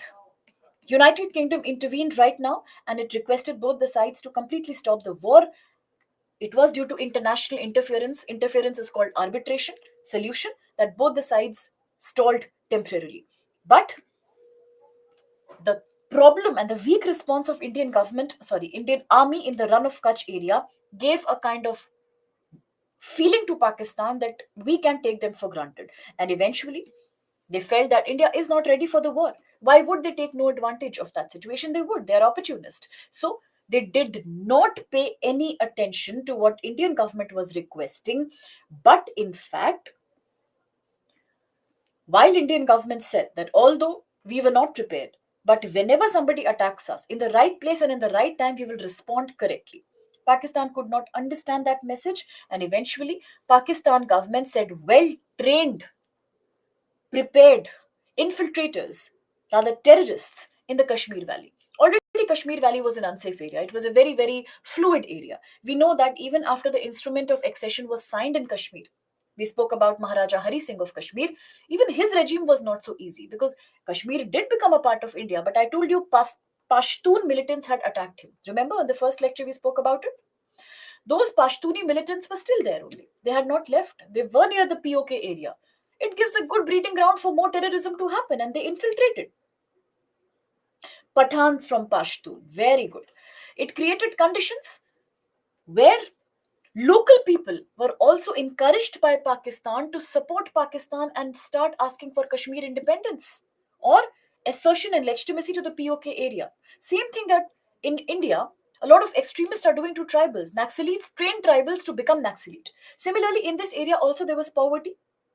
No problem. You're welcome. There was poverty, and hence what happened? It was a very good time for terrorists to train the local people to take part in infiltration. That is what happened. Now, taking into account the seriousness of this infiltration, it was a massive attack. Lal Bahadur Shastri ji ordered Indian army to cross the ceasefire line that was created because of international and United Kingdom's arbitration and then defend themselves. It also, the Lal Bahadur Shastri ji's government also requested the army people to close all the passes. You know, mountains are areas which have passes in between. from where it is very easy to infiltrate by any foreign militant. So they were told to just completely block them. Now, they also requested Indian Army to block all the strategic locations from where infiltration was possible, such as Kargil, Uri, the Hajipir area. In response, Pakistan again retaliated. There was an attack by Pakistan military forces in Jammu Kashmir. Pashtun is Afghanistan. Typically, Pashtuni is an Afghani community. Typically, they hail from an area of Balochistan. But it is a very widespread community. You will see it in Pakistan, you will see some of them also in the Azad Kashmir area because they have settled there. We will also find them majorly in Afghanistan. So Pashtun typically is a tribe of Afghani tribe, but they are spread over the northwestern frontier in general. Now, in response, Pakistan attacked, threatening India's. Yes, very good. If you follow current affairs, you will relate to everything. Very good. So, threatening India's only road link with Kashmir. They started blocking India's Kashmiri access. Imagine the Kashmir to access. Yes, some of them. Yes. Now, Shastriji immediately ordered the Indian army to not only defend Kashmir but also to move across Pakistan's area towards Lahore and Sialkot. It was a full blown war because if you are blocking one state of India to access mainstream India, you mean you are trying to cut away Kashmir from India. Now, at that point of time, Shastriji would not have kept quiet. So, now again, another problem happened. So, all the expenditure which the government had earmarked to be given for MSP, for irrigation of farms, for developing pharmaceutical manufacturing or import of pharmacy products. All of that was derouted. Where? To military. Budget was limited. Nehruji's death worsened the stability. And now all the budget is being derouted to military. So finance was raised and military was told to attack and protect itself full blown. The two countries were involved in a proper war. Okay. Now US and Britain took an action as a result of both the countries not listening. Now, they did not see at that time that India was helpless. It was not like India was in the war because India was initiating a war. For India, it was more or less a self-defense move. It was to protect the Kashmir region. But US and Britain completely imposed sanctions, like all countries do when there's a war. For example, when Ukraine-Russia war was happening, you know that US and all the NATO countries of Europe, they cut oil supply in the Russian region. That's what they did. So similarly here, US and Britain took negative sanctions on both the countries for completely getting absorbed in the war. They cut off arms, food, and other supplies to both these nations. Now imagine the situation where India is dependent on on import, and import is stopped. What happens? That was the difficulty which Shastriji navigated through. China declared India, in fact, opposite to be the one who initiated the war by capturing Chinese, area initially in 1962 and now threatening Pakistan. So China took a very pro-Pakistan stand right now and also started saying that once again we might attack you. So for them, for the Indian government, it was a very scary prospect. No support from Western countries. Neutral diplomacy of USSR at this time. China's aggression, ongoing war with Pakistan. But eventually, the Soviet Union now melted towards India, being a long standing partner, also by respecting the 20 years treaty of friendship. Remember when I said that during the time of Nehruji, because China was supporting Pakistan and US was supporting Pakistan. At that point of time, USSR, Soviet Union and India had signed the 20 years friendship and peace treaty. Now, what does that treaty mean? According to this treaty, if anybody attacks India, Soviet Union will help India. So this time, Soviet Union, going by that commitment, it was very helpful. It was a life savior. It came and it discouraged. It requested China, just like it had done in 1962, again in the light of 20 years treaty, like a friend does to a friend as a part of commitment. It honored the treaty. That was a very good thing. And so you see, now very interestingly, everything is related to current affairs. So recently, when in the United Nations, all the countries were voting against Russian invasion of Ukraine, why India did not say anything? Why in the media constantly Sri Jaishankar was questioned on India's diplomacy, that if India wants to be somebody, who never really supports any kind of war, then why does India become quiet every time Russia does something? Why? So this was the response of Sri Jaishankar. Very interestingly, he's a very, very smart leader. What did he say? He said that although it is very, very important, you know, to stand against something that is incorrect. But at the same time, in today's complex world, we also have to protect ourselves and our people. We are committed to them before we commit to anybody else. Now, under 20 years friendship treaty, again, USSR is coming and supporting India at a point of time when nobody is with India. So why will India not honor that? Why will India not honor that? So today, all the geopolitical decisions you take are rooted in history also. Agreed, today the government is different and that time it was different. But it is all a part of integrated history, you see. And that's why India always takes a pro-Russia stand. Even if it's valid or invalid, we have no choice. In both the wars, during the Sino-Indian War also, Soviet Union had encouraged China to stop. Now also the same thing is being done. It is very important. Also because it's a long-standing partner, right? That's the main reason. Now, what happened under pressure from United Nations Security Council? Both eventually agreed to a ceasefire that happened in 23 September eventually, and the result was that invasion by infiltration that was attempted by Pakistan to cut off Kashmir from India was stopped. It doesn't mean that in future, yes, it doesn't mean in future fighting and infiltration stopped, but temporarily the war stopped. Indians were happy that, okay, even with the help of Soviet Union itself, but Indians celebrated the spirit of Indian Army.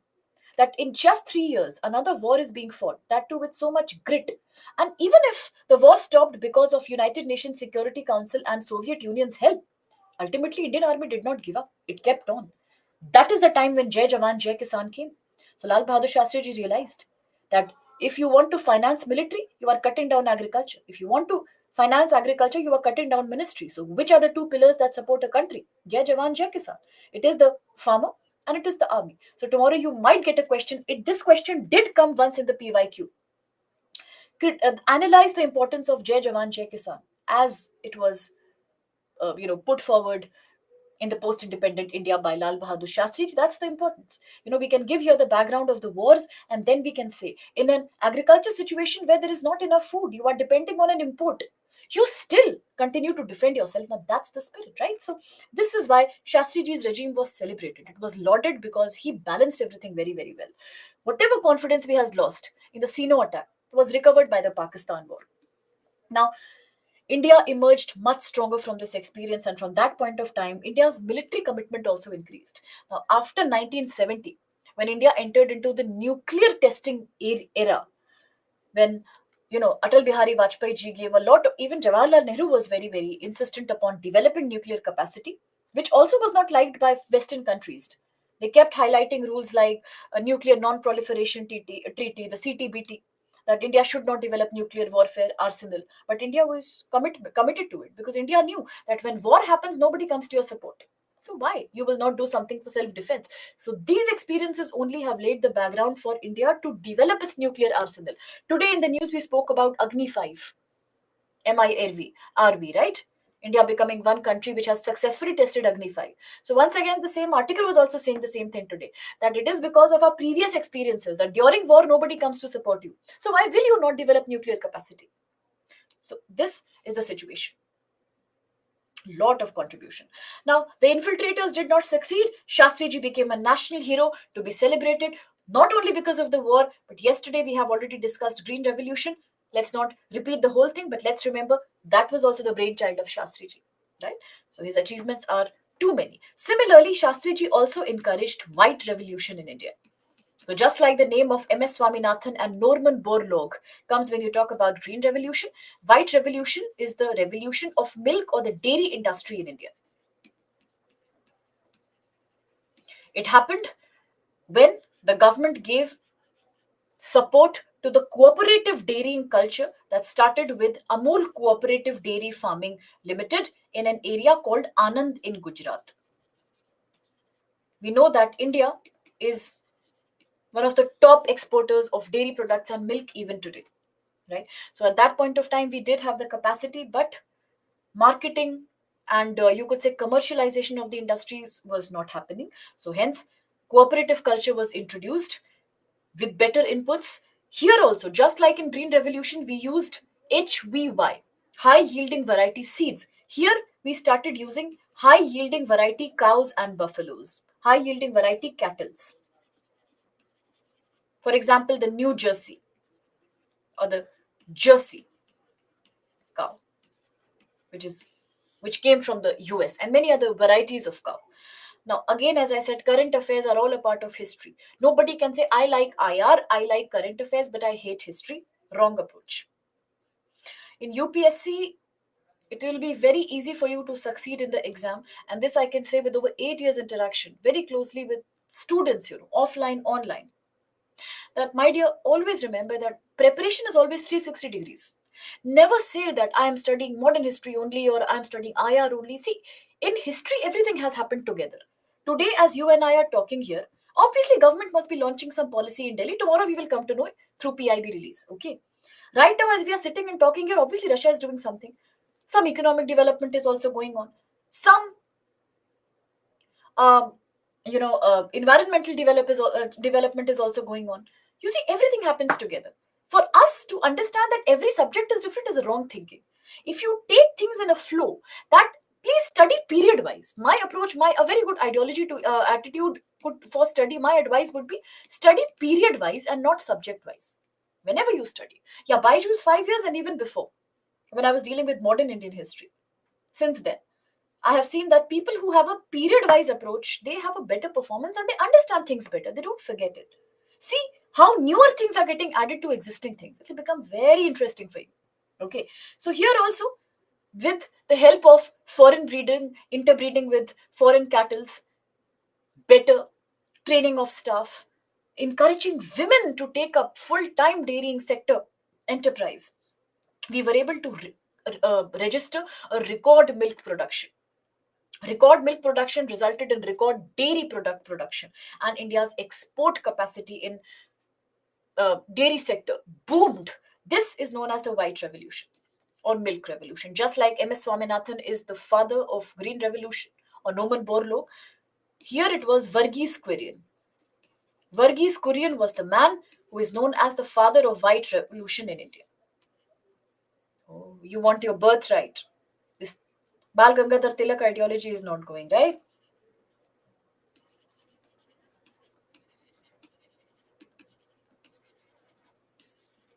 So that also. So both ways India benefited. Green revolution agriculture, white revolution milk.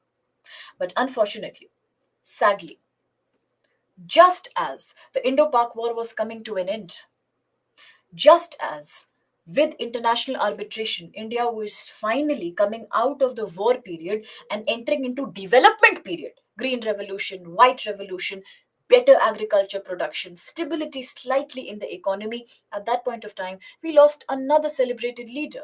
So after the ceasefire between both the countries, Soviet Union had invited the leaders of both India and Pakistan, Shri Shastri ji and General Ayub Khan from Pakistan, to go to Tashkent, then Uzbekistan. Okay. To do what? To sign up formally the ceasefire known as Tashkent Agreement in 1966. But now a lot of people feel he was poisoned, there was some kind of foul play involved. But as per the reports, he experienced a heart attack and Shastriji passed away immediately once he was in Tashkent. Now, although under the declaration that was signed, a big development happened that both the countries decided to withdraw from the occupied areas and go back to the positions where they were, both the militaries, before the war. But for Shastriji, it was a very painful situation, as a leader who had protected his country like a patron. Yeah. Now, the sad thing was that Shastriji had to suffer some kind of humiliation here, because as per the Tashkent Declaration, it also meant that India must withdraw from Hajipir. Remember, it was because of Shastriji's intervention that finally Indian army had mustered up the courage and reached the important spot of, for example, Uri, Kargil, also Hajipir, a very important pass through which Pakistani could infiltrate any time. But as per the treaty, India had to withdraw, which means you are leaving a space open for future attacks. And they happened also. So he did not want it, but he had no option. With international pressure, he had to sign with it because he compared the situation. Continuing war would be more devastating to India as compared to this small humiliation. So he accepted and signed the agreement. Unfortunately, Shastriji was no more after that. India lost another lead. And as India lost another leader, there was once again a long vacuum. Who will become the leader? Most people pitched Moraji Desai, a very senior, veteran Congress leader. But this time, history had to be rewritten again. And the lady who came now was not only the first Indian Prime Minister, but also the literal Iron Lady in India who redefined Indian politics and created milestones that we still study every single day. Ceasefire means when you create an agreement of standstill, when you say no more attack, no more fighting.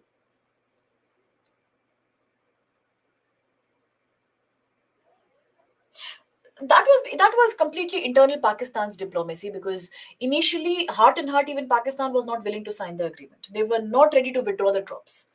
They withdrew the troops on US pressure, because US is the major financer of Pakistan. Major financer. So without US, Pakistan economy would have collapsed like pack of cards. So under US pressurization, this arrangement was done. Heart and heart, Pakistan was not willing to sign the Tashkent agreement either. For both sides, it was a half-hearted deal, but it was done under pressure from international community. Hence, uh, Major Ayub Khan was sent. Also, because Pakistan has a history of giving more importance to military leaders rather than diplomatic leaders. So here, what happens? Government leaders do not have that much respect as much military leaders have. You might have seen in the recent impasse that happened between the current Prime Minister and Imran Khan. Even that time also, army always calls the shots. Remember General Musharraf. So similarly, whenever it comes to agreements and declarations, military commanders are given more importance. That has been Pakistan's policy, very pro-military policy. Now, on that note, while this issue was resolved, true. Now, when this issue was resolved, apart from that, also other key issues were discussed, such as United Nations Security Council will now take care of the Kashmir issue between India and Pakistan. It will always be taken care of and discussed under international forum. Second thing is that the Tashkent conference also, as I said, led to a very tragic problem that Shastri ji was no more among us, and now comes Indira Gandhi, as I said, the lady who set up various milestones. Now, Indira Gandhi's period is a period that has seen maximum controversies in India. She was literally a leader who was very independent minded person. So when she came initially, even at that time, let's remember, most people from the Congress wanted Moraji Desai to become the leader. But she, with her diplomatic skills, was the one who took up the position. Now, as she took up the position, she initially committed to economic development and recovery and pro poor program. That is something that she gave a lot of importance to, Garibi Hatao or pro poor programs, which appealed to the public in a major way. But certain things done by her were too arbitrary. She was also somebody who never believed in any protocol, any standard way of functioning. She did what she felt was right. And that was not something which was accepted as a democracy protocol by most people. So, what happened now? When Indira Gandhi came to power, a point of time came where people started feeling that Indira Gandhi was a leader who was too reckless in her policies. Say, for example, there was a controversy where Supreme Court judge was retiring. And it was time that another judge was to be appointed. But Supreme Court follows a protocol that whichever is the senior most judge, whosoever is, will be elected to the post. But Indira Gandhi did not listen to the protocol. She picked up her own chosen people and put them on the judiciary seat. That was something people did not like. Similarly, one point of time came where Allahabad court jurist, Justice Sinha, he said that the entire election of Indira Gandhi to the post of prime minister is invalid because her membership of Lok Sabha is also invalid, which means she lost the confidence motion for 6 months. She only got a period of 6 months under which she had to prove that she is a member of parliament, or otherwise she would have had to give up the post of PM. So how did she react to this? How did she react to this? She reacted to this by deciding to impose an emergency. Why? Because a lot of opposition was against her. Similarly, at that point, India was also on the verge of creating its first population policy. Let's remember. Now, if India is creating its first population policy, national population policy, the recent one is 2017, which you should know thoroughly. It was decided that controlling population, massive growth of population, has to be on the agenda. Indira Gandhi government agreed that if you want to support the poverty reduction programs, a very good step should be to reduce population. But how? So rather than focusing on family welfare programs, she focused on forced birth control programs. This was a period associated with a lot of horror and atrocity. Because technically, people say that minority persecution became too much. Only once of this nature, because of breakdown of internal machinery of this nature, only once. Now, minority persecution began rampantly because she was targeting the minority populations who had very high fertility rate.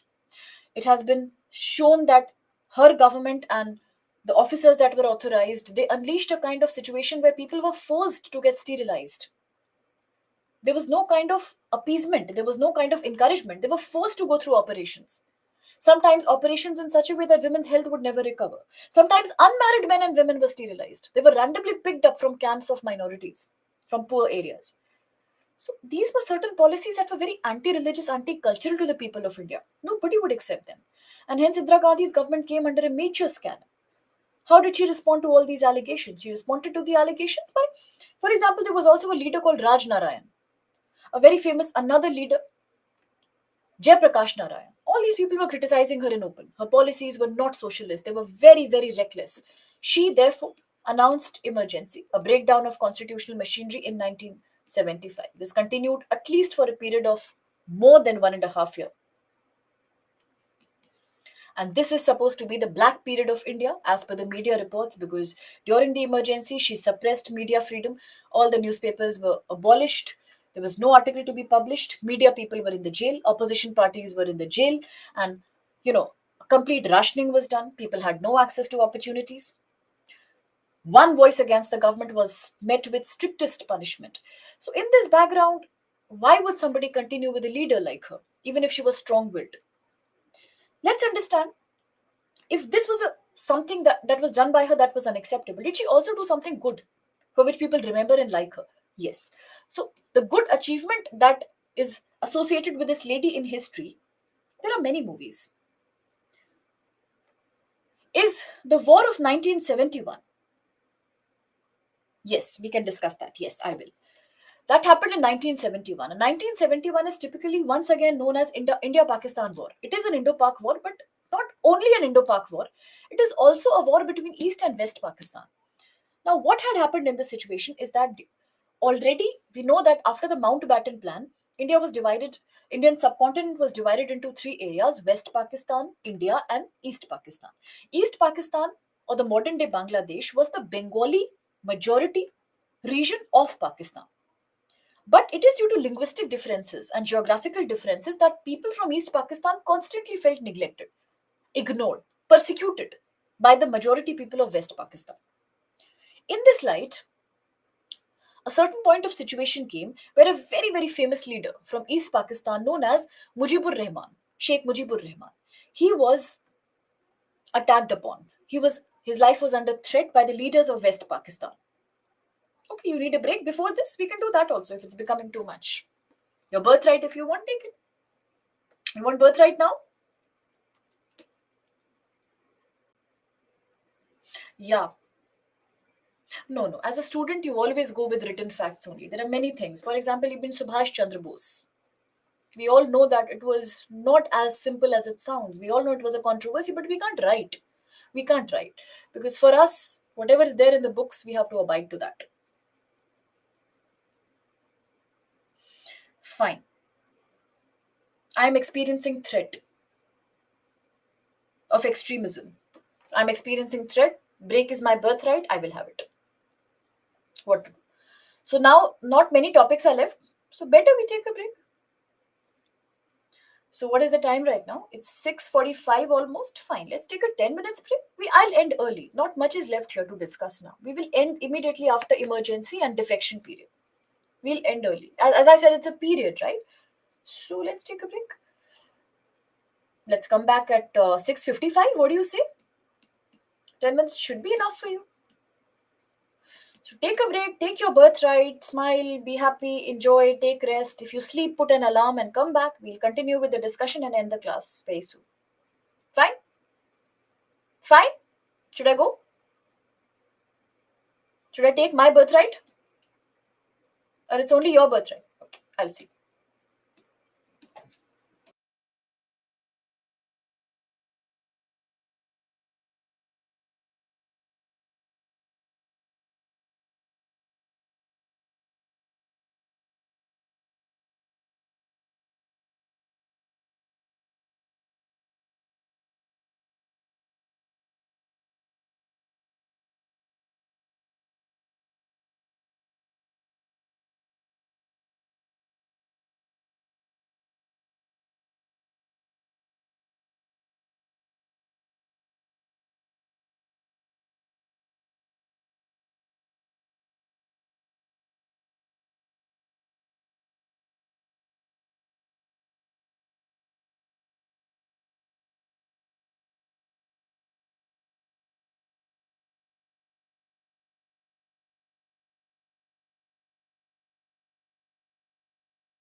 A very good evening once again.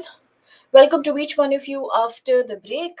We were talking about Indira Gandhi's regime, who was the incumbent after the death of Shastri ji, and Indira Gandhi as the Iron Lady of India. She did have a very aggressive policy, so we cannot say that her regime was only characterized by problems. Yes, there were certain benefits. We spoke about her Garibi Hatao Andolan, pro poverty programs. Besides, she was one of the only leaders under whose regime 2 5-year plans saw targeted growth. She was very aggressive in completing unfinished tasks of agriculture reform such as land sealing, land consolidation, abolishing zamindari. Hello. She was also very focused upon nationalization of banks. Under her regime, 14 national banks were nationalized. She was also somebody who gave a lot of focus on industrial development. Besides, we might be aware how it was during her period when 20-point program for minorities also was developed. But the only problem is the manner of implementing policies and certain radical steps, typically the sterilization steps of the minority community. Apart from that, defying the protocol of courts, angering political leaders, imposing emergency. So these were certain things that were not taken by very well by the people. But before the break, you were talking about then why was she celebrated so much during 1971? What was that achievement which led to her being revered as the greatest leader ever? So this happened because of the controversy between East and West Pakistan. Now, East Pakistan, although it was a part of Pakistan nationally, but as I said, it was comprised by Bengali speaking majority. They always experienced persecution from mainstream Pakistan. Eventually, things became ugly, and the leader of East Pakistan, Sheikh Mujibur Rahman, was somebody who was attacked, somebody who was persecuted by the leadership of West Pakistan.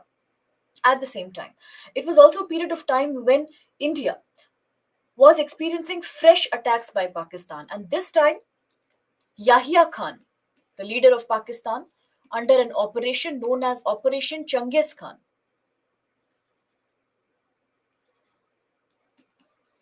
unleashed air strikes on Indian bases, Indian military bases, Indian air bases. It was during this moment that both the problems were having side by side. On the one hand, West Pakistan was attacking India. It was also being very aggressive on the East Pakistan region. Similarly, the people of East Pakistan right now were very determined for autonomy. They were tired of years of subjugation and lack of respect, lack of persecution. Yeah. So during that period, East Pakistan wanted self determination and demand for liberty.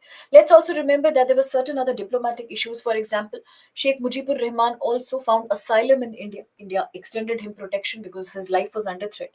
Now, overall, as Pakistan went on striking India's air bases, India had to formally declare war on Pakistan. So the war happened with both the agendas. One is to defend India from Pakistan's attack. India wanted to create self defense.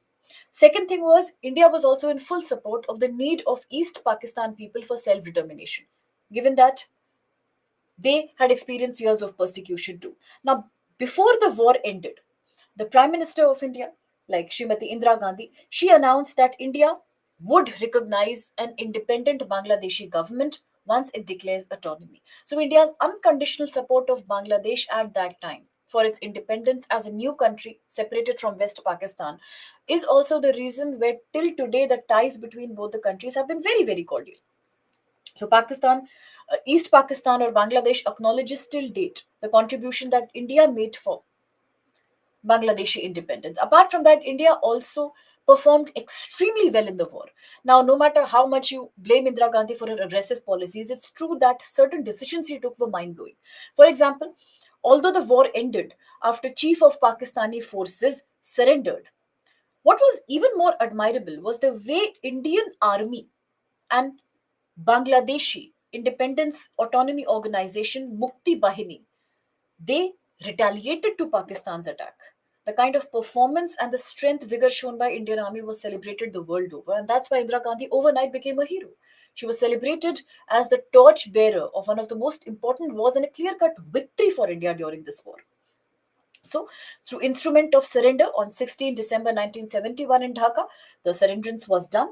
India celebrates till date 16th of December as Vijay Divas to mark its victory over Pakistan in the war. Extremely celebrated victory. Apart from that, also to celebrate the formation of East Pakistan as Bangladesh in 1971, which is a very close ally of India, therefore. Now, having said that, Indira Gandhi, therefore, created mixed reaction in the public. On the one hand, she became a hero after the war. On the other hand, people would not deny that she had contributed to poverty reduction. The chief aim became Garibi Hatao. 20-point program for minorities meant education for minorities, sanitation services for minorities, health services for minorities. All that was encouraging. On the other hand, within Congress party itself, there was a big crisis going on. Because typically before Indira Gandhi, Congress party was led by very senior leaders, Moraji Desai, K. Kamraj. Now, when I take the name of K. Kamraj, does it remind you of something? He was a veteran senior leader from the Congress party, senior of Indira Gandhi. Does it remind you of something in the state of Madras? What is he known for?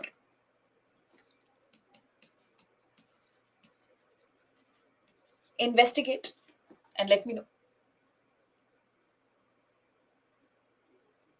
K. Kamraj, one of the senior leaders of Congress. Now, let's remember leaders like K. Kamraj and Moraji Desai and several others. They investigated, let me know.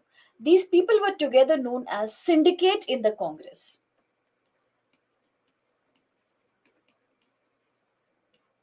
Syndicate because these were top old leaders of the Congress. They knew the party from the beginning. They had seen everything. But Indira Gandhi somehow was found to be very, very defiant to the protocols followed by these leaders. Somehow they felt disrespected by her. They felt that she was not in line like her father had been towards all these respectful leaders. Automatically, a fight had to erupt, a rift had to come. Very good. And hence, the fight became more evident when Congress party itself, due to Indira Gandhi's self-determination and not listening to senior leadership, got divided into two wings. One wing that stayed in the Congress would now be known as the Congress O, and the party or the faction that was led by Indira Gandhi became Congress Requisionists or Congress R. There was a clear cut separation that shocked many. Now, the prospect of a separation, imposition of emergency in 1975 1977, the public anger targeted at Indira Gandhi, the protest against the black and the darkest period of Indian history, was bound to result in a situation where the next election would not be won by Indira Gandhi automatically, and that happened also. Whereas that was later. Whereas, very good. Yes, K. Kamaraj is a very senior Congress leader associated with the state of Tamil Nadu. Why? Because his name is associated with the midday meal scheme. Yes, now nobody will forget. Excellent. You know the midday meal scheme that is practiced till date? To increase enrollment in government schools, the government has now it has also become two meal schemes, breakfast also. To poor children in municipal schools, government run schools, one healthy, nutritious meal shall be provided as lunch, right? So it was he who initiated the idea in Tamil Nadu, from where it spread to other states. Thank you. Very well said. Now, on that note, if emergency is already causing a huge backlash, if there is a division in Congress party, problems are going on, automatically, why will she win the election? Let's remember, for a very long time, Congress itself admitted that Indian government or Indian country, it worked as single party dominance structure. It was known as the era of Congressism because respectively in every election starting 1952 to 1977, except one states here and there, Congress used to win. Everywhere, Lok Sabha and state assemblies. This Congressism meant that India for a long time experienced one party system, Congress system, domination of Congress, Congress Raj, Congressism. 1977, due to this instability caused by emergency and certain retaliation that public wanted to show against Indira Gandhi, she lost the election. But there was a bigger reason behind this loss. She lost obviously because people were unhappy with her. But earlier, even if people were not happy with the Congress, they never had any options or solutions. But now, after 1970, other political parties which had been against Congress started creating some kind of coalitions. The biggest such coalition came in the form of Janta Party. Now, when Janta Party came as an amalgamation or as a agreement among all opposition leaders who were against the policies and ethics of Indira Gandhi, it resonated with the public. It showed a new vision. It's criticized Indira Gandhi. Its basic program was no, again, it lost very soon. I'll tell you how. So now, when all this happened, Janta Party won the next election. And why did it win? Obviously, people were angry with Indira Gandhi, but more because they were a strong coalition. They offered an option. So from one party system, you see how slowly we are moving towards a multi-party system.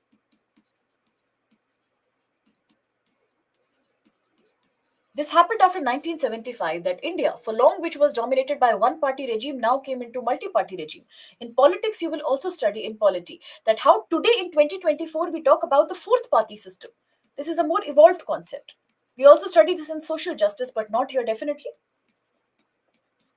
That's how political systems have been evolving. One party to multi-party and now eventually to fourth party system.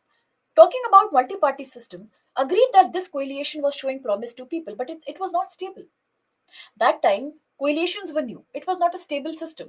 In just a matter of few months, three prime ministers were changed, including one Morarji Desai.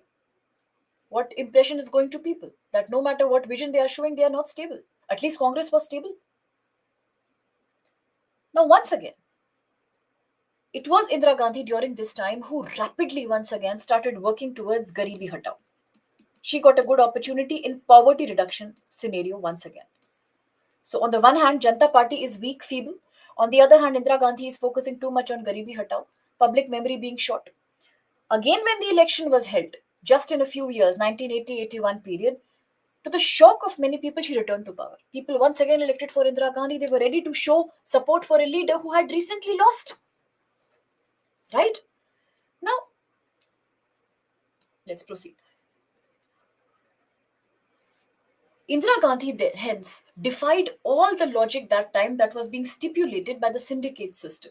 For example, people will believe that even after Shastri Ji's death, why Morarji Desai was not becoming the PM? It was because that even when Morarji Desai was a senior, more and experienced leader, Indira Gandhi had public popularity. Her aggressive and fast way of working appealed with the people, so she got always more support. So despite grift in the Congress and all of that, it was she who managed to pull it off. And this is something we have already discussed. How prime ministers were changing in quick succession, Shastri ji. So let's jump to another small concept of regional parties. So she again came to power after the next election happened, just to show people that how, with strong vision, eventually they did. How people with a strong vision can sway a hold on public opinion despite having done wrong things in the past. So once she again came to the power, she was even more aggressive towards certain kind of reforms. That is about Indira Gandhi. But one more thing was happening parallelly. Now let's remember that even in 1957, it was an era of Congressism. Everywhere Jawaharlal Nehru had won the election, it was the second election only. I told you in the first or the second lecture that one thing was unique. In Kerala, we saw the communism party getting the communism ideology winning among people. We saw how N. Nambudripad was elected as a leader in Kerala where Congress could not win. Although it is different that people blame the Congress, that as soon as he won the election, Shri Nambudripad, Congress again declared the election as invalid and eventually somehow created Congress government. That was supposed to be something that people till today blame. But in reality, initially election was not won by the Congress in Kerala. So why was this trend happening? This trend was happening, EMS Nambudripad. This trend was happening now because, yes, absolutely. This is also a period of time, let's remember, where regionalism is picking up its roots. Very good. You know that from 1950 onwards itself, yesterday we have discussed it, how regionalism was beginning slowly but steadily. Telugu area, Tamil Nadu area, Madras area, Gujarati area. This also manifested in people having more faith in those political parties which were showing them a vision of local self assertion and autonomy. Parties who could promote people's own language and their own culture, their own needs. Parties which will fight anyhow to promote the interest of one particular region. So you see how regionalism also created a new political side effect, and that was the era of non Congressism. True. How, after a long time of congressism and one party system, slowly at the center we are seeing Janta Party coalition system is picking up, multi party system, parties are joining together against a major bloc. Similarly, at state level we are seeing the birth of regional political parties. They are catching popularity very badly now.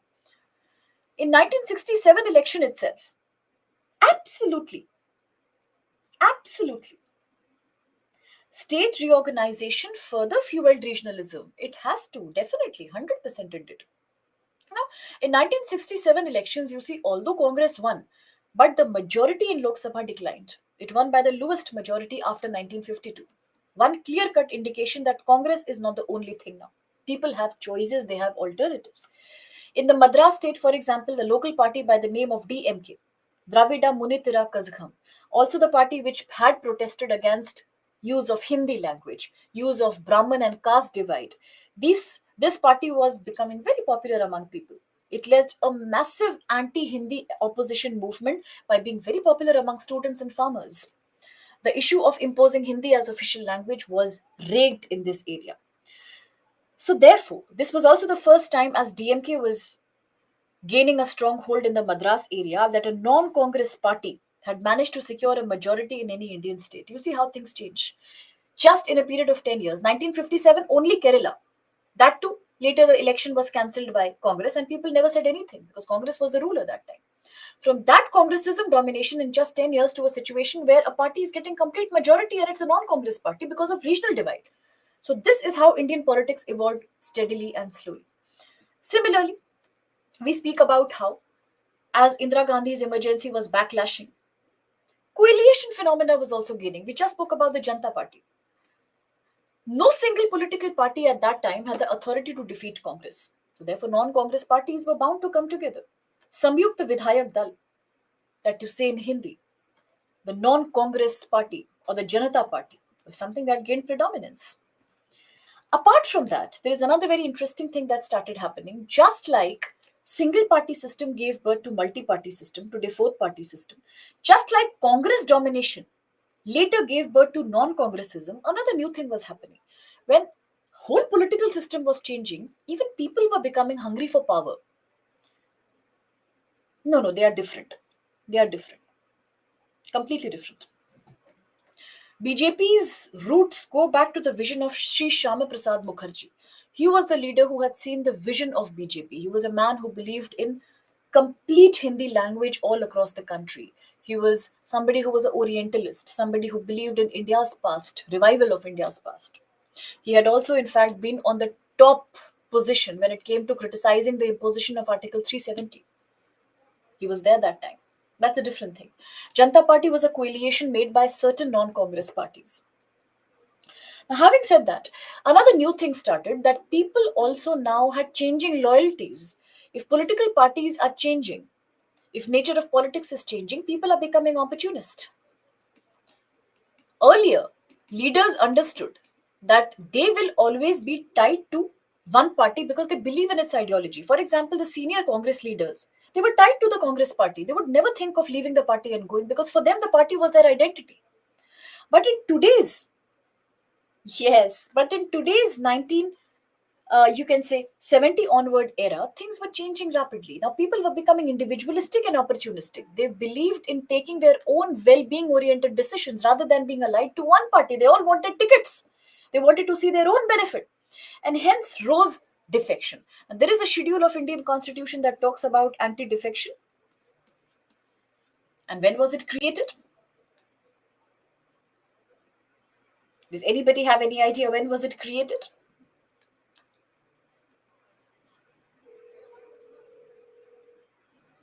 Yes, Schedule 10. And when was it created?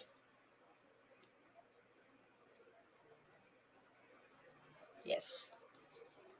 So it was created back in 1985, which has strong rules regarding, yes, very good, which had rules regarding not allowing somebody to take ticket and win from one political party and then later change and go to another political party. So you will stay with the party on whose ticket you have won the election. Yes, because defection means changing parties. Now, whenever we talk about defection in 2024, recently what happened in Bihar becomes a grim reminder. So a lot of people were putting Mr. Nitish Yadav on the scanner for defecting too often to become the chief minister. So defection has been a part of Indian politics since like forever now. And every time there is an election, there is also a buying of MLAs that happens. You know, political parties bribe and ask leaders to cross the floor and join them. So defection is also backed by political parties, although it's illegal. Now, defection therefore means changing alliances, changing party. You win election on one party's ticket, but later you switch to another party just to get a better position. It is not allowed because it shows a lack of vision. It shows only a very, very opportunistic attitude. Yes, it's called horse trading of MLAs. True. Very, very good.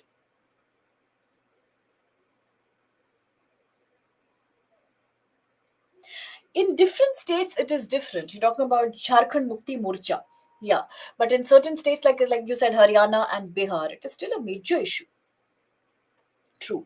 It's a small minded ideology which is only individualistic and hence not encouraged in the Indian democratic system. It is very unethical.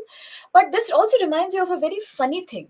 Now, yeah, that also. This portrait that you're seeing on your screen has been taken from NCERT grade 12th book. It's a very famous and a very funny photo because actually back then, Amul had created an advertisement, and the advertisement was known as Aya Ram Gaya Ram.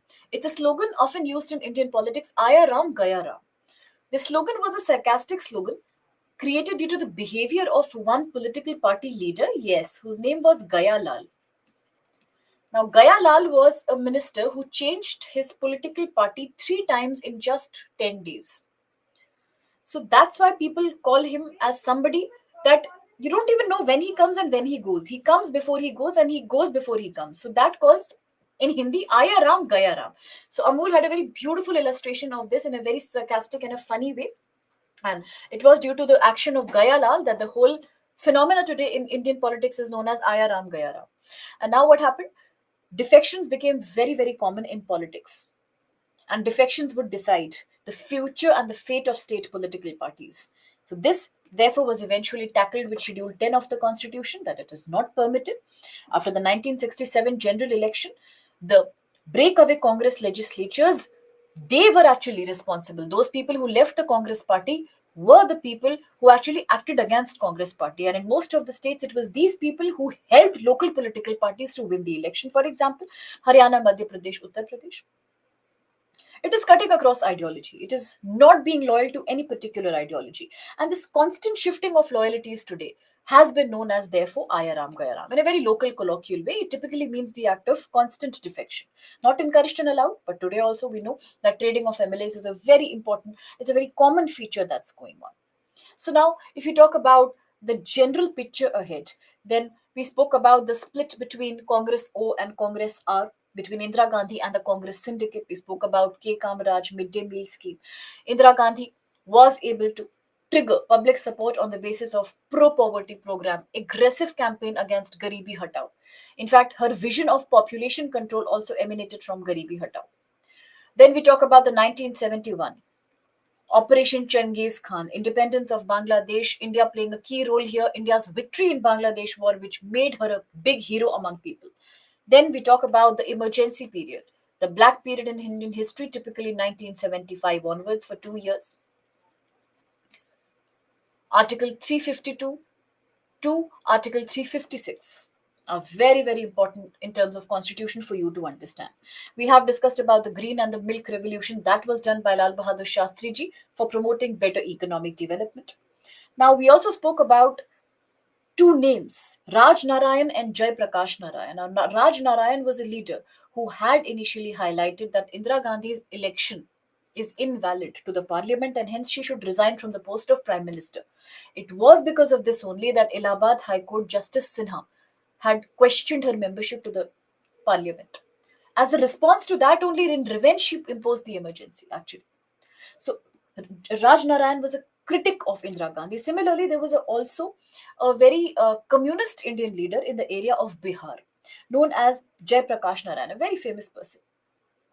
So, he also led farmer movement, communist movement that was targeted in terms of anti-Congress ideology for creating more equality and rights towards farmers.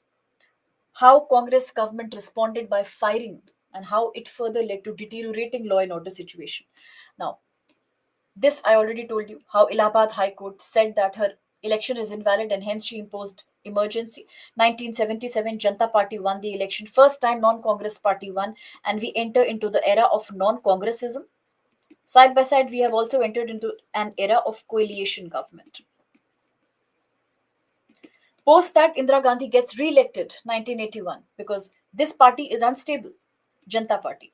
Three prime ministers are changing so quickly that people have no faith here. Indira Gandhi comes again.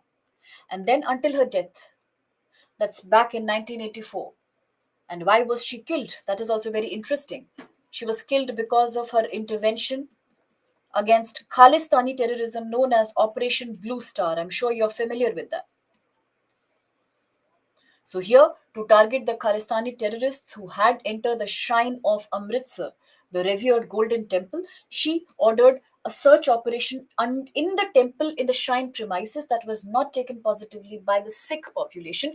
It was a religious humiliation, resulting in a massive backlash. And also because it was because of suspicion of Khalistani terrorism that in general, the attitude towards Sikh community became, yeah, in the Golden Temple. That's so true. Very good.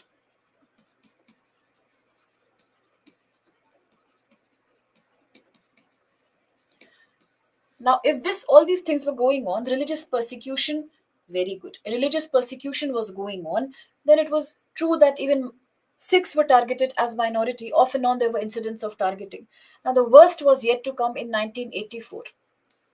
Now, what happened? It is because of Indira Gandhi's involvement in anti-Khalistani, what people felt to be anti-Sikh sentiment, that eventually, how was she killed? Now, somebody who was so powerful was actually killed by two security guards in the morning. Why? Because both the security guards were from Sikh community, and they killed her for avenging.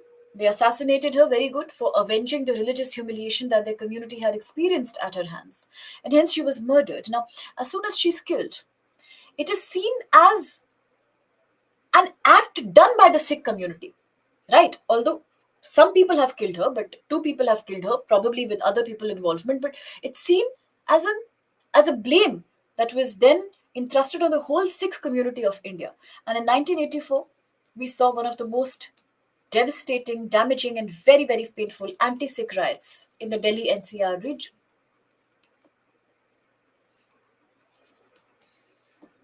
Now, these riots meant massive killing, persecution, and molestation, harassment, and what not happened during this period. Now, this was again taken as a very, very big ethnic violence in India based on religion, an act of avid communalism. Now, although people say normalcy was restored, yes, true. So she was murdered. Now, eventually, what happened much before peace and stability was imposed in the region? Already till date, people say that despite so many commissions, like every time there is a riot in India, there are commissions. Justice Nanavati Commission, Justice Ranganatha Mishra Commission. They all investigate into the problems of minorities and minority persecution and communal violence, whether it's Godhra or Muzaffarnagar or anti-Sikh riot. But people say that justice is seldom done. There is literally no justice that is provided to people. So many Sikh people actually fled from Delhi and NCR region. Now, Indira Gandhi was eventually followed by her son, Rajiv Gandhi, as the next PM. He was a young, ambitious leader like her mother. And perhaps one of the biggest contributions done by him was the integration of and stability in many of the northeastern Indian states. That was also happening only with Rajiv Gandhi's intervention, then in the northeastern states, more democracy was restored.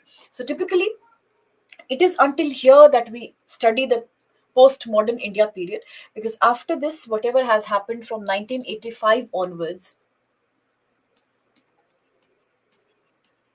yeah, many other initiatives, primarily negotiation with Northeast India. So 1985 also, in the light of recent developments, do study. It's a part of your polity, but do study Assam Accord thoroughly. It's very, very important for you, okay? Assam Accord,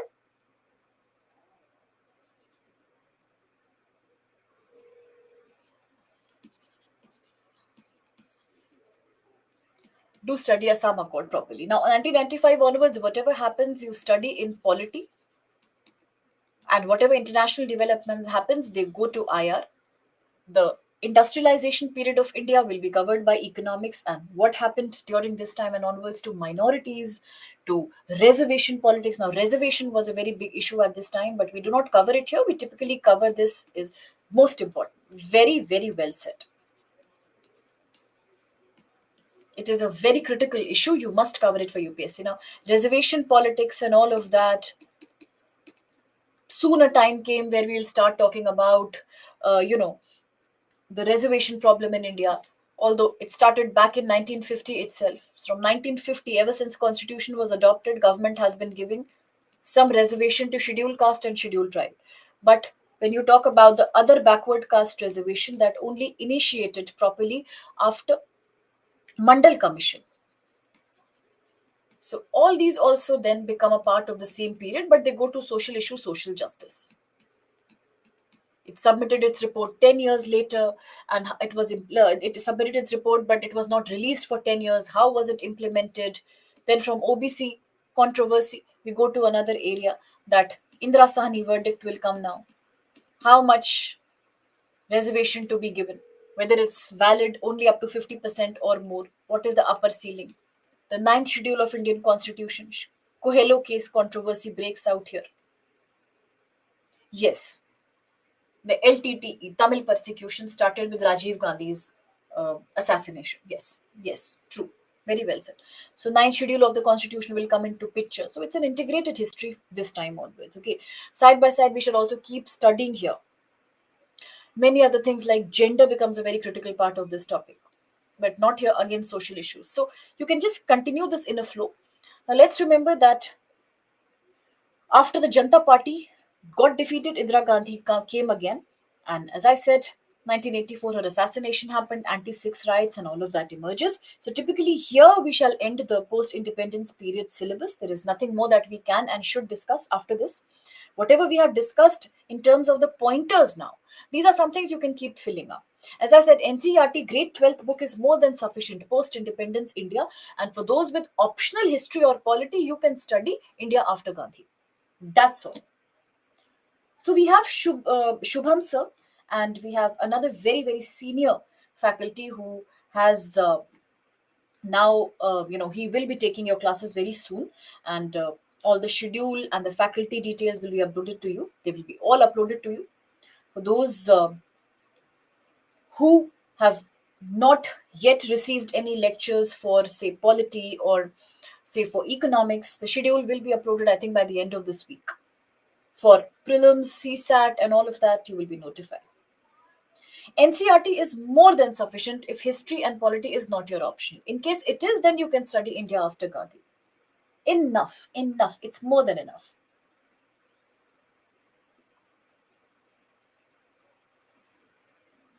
True, they do change, but what I also feel is that nowadays it is very, very risky, whenever we try to be very opinionated. Now sometimes when we are writing answers, I know we feel like sharing our opinions, but in my suggestion I would always recommend you to stick to the facts. The more neutral you are, the better for you, because you never know, nowadays things are becoming very, very volatile. You say something, you don't know who has a problem with that, so therefore be very neutral. Now talking about NCERTs, for all other topics you can use new NCERTs, but when it comes to ancient India,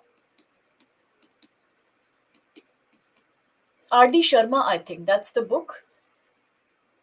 And when it comes to medieval India, then in that case it's good to follow old NCERT because you have much more detailed analysis. Modern NCERT, new NCERT has nothing.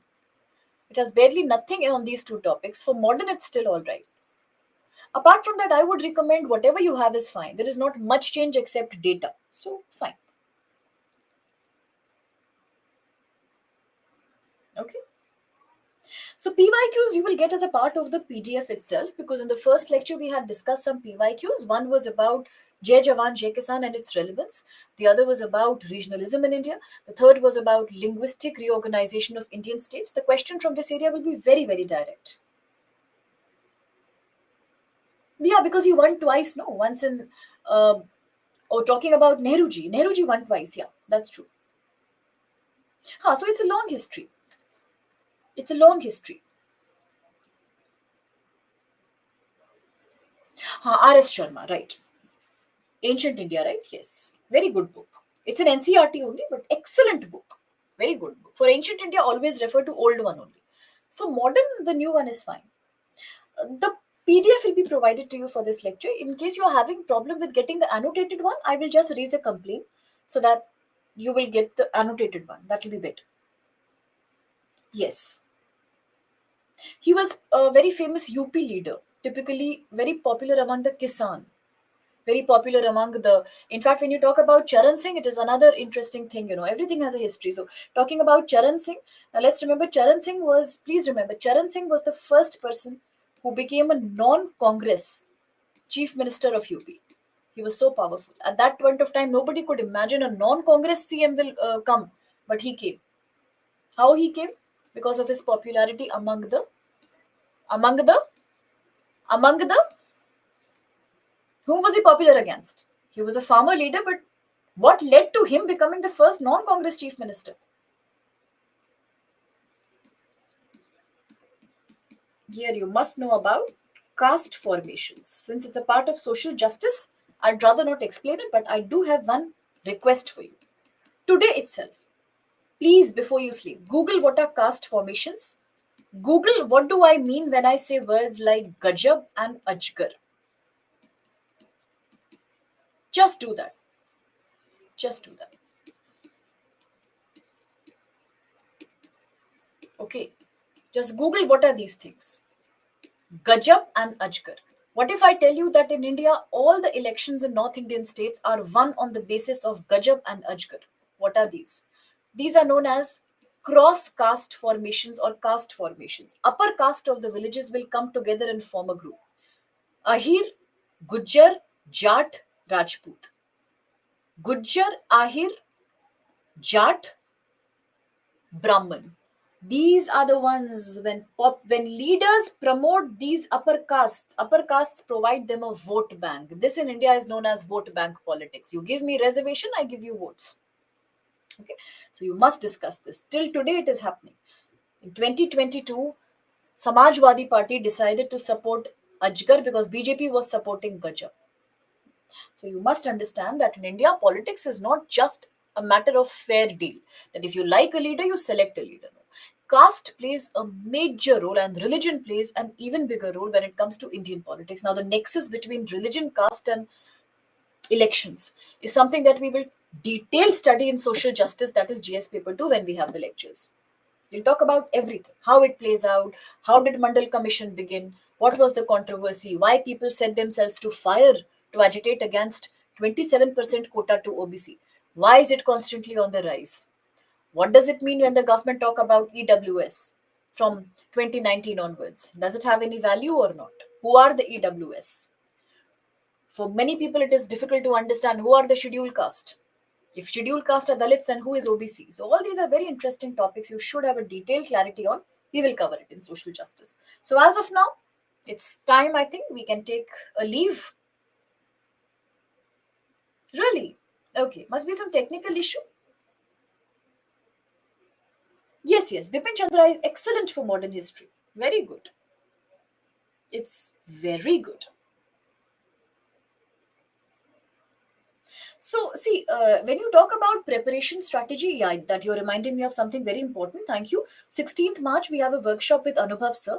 Now, Anubhav sir would guide you towards a perfect preparation strategy for your batch. It's going to happen on 6 p.m., 16th March. Please take that. It's a free workshop. Just register for it and take it. You don't need to pay anything for it, but he will cover the detail of preparation. Do take that. I think it'll be a wonderful exposure for you. No, it's on our app. It's on our app. Tomorrow morning, when I take the Hindu analysis, I will announce it also. So it will be a reminder for you. Set the reminder, take that workshop. He will guide you very well on the strategy. Spectrum, I particularly love Spectrum very much because what I like about Spectrum is that without saying anything extra in modern history, they cover everything. They don't leave anything. It's too detailed. Somebody who has done Spectrum will not even need Bipin Chandra, in my opinion. Unless you have chosen history as an optional, then you can't do without Bipin Chandra. But for somebody who has another option, not history, Spectrum is very detailed. Bipin Chandra is more standard book. Very good language, very good explanation. But if you just want facts, then Spectrum will do your job. Probably they're not coming because of the upcoming prelims. Now, what happens when prelims come? Most teachers and students get directed towards prelims only, workshops, target strategy, and mock tests and all of that. So that's when less importance automatically goes to options. But it's just a few. Now, how much time is left? Barely 2 months to go. So after that, we'll have all the classes integrated. Okay. So now I'll take your leave. Enjoy the subject, study. Sure, sure, sure. And see you very soon in one another lecture. And thank you for being such a beautiful, interactive, lovely, participative, and enthusiastic audience. Do study NCERT and take care of yourself. I enjoyed it. I hope so did you. It's a lovely story-like period. Stay connected to it and study everything in detail. Yeah, I know. I'll see you very soon with other classes as well. Thank you. Thank you so much for the lovely, lovely interaction. Take care. Good night. Stay happy. Be successful.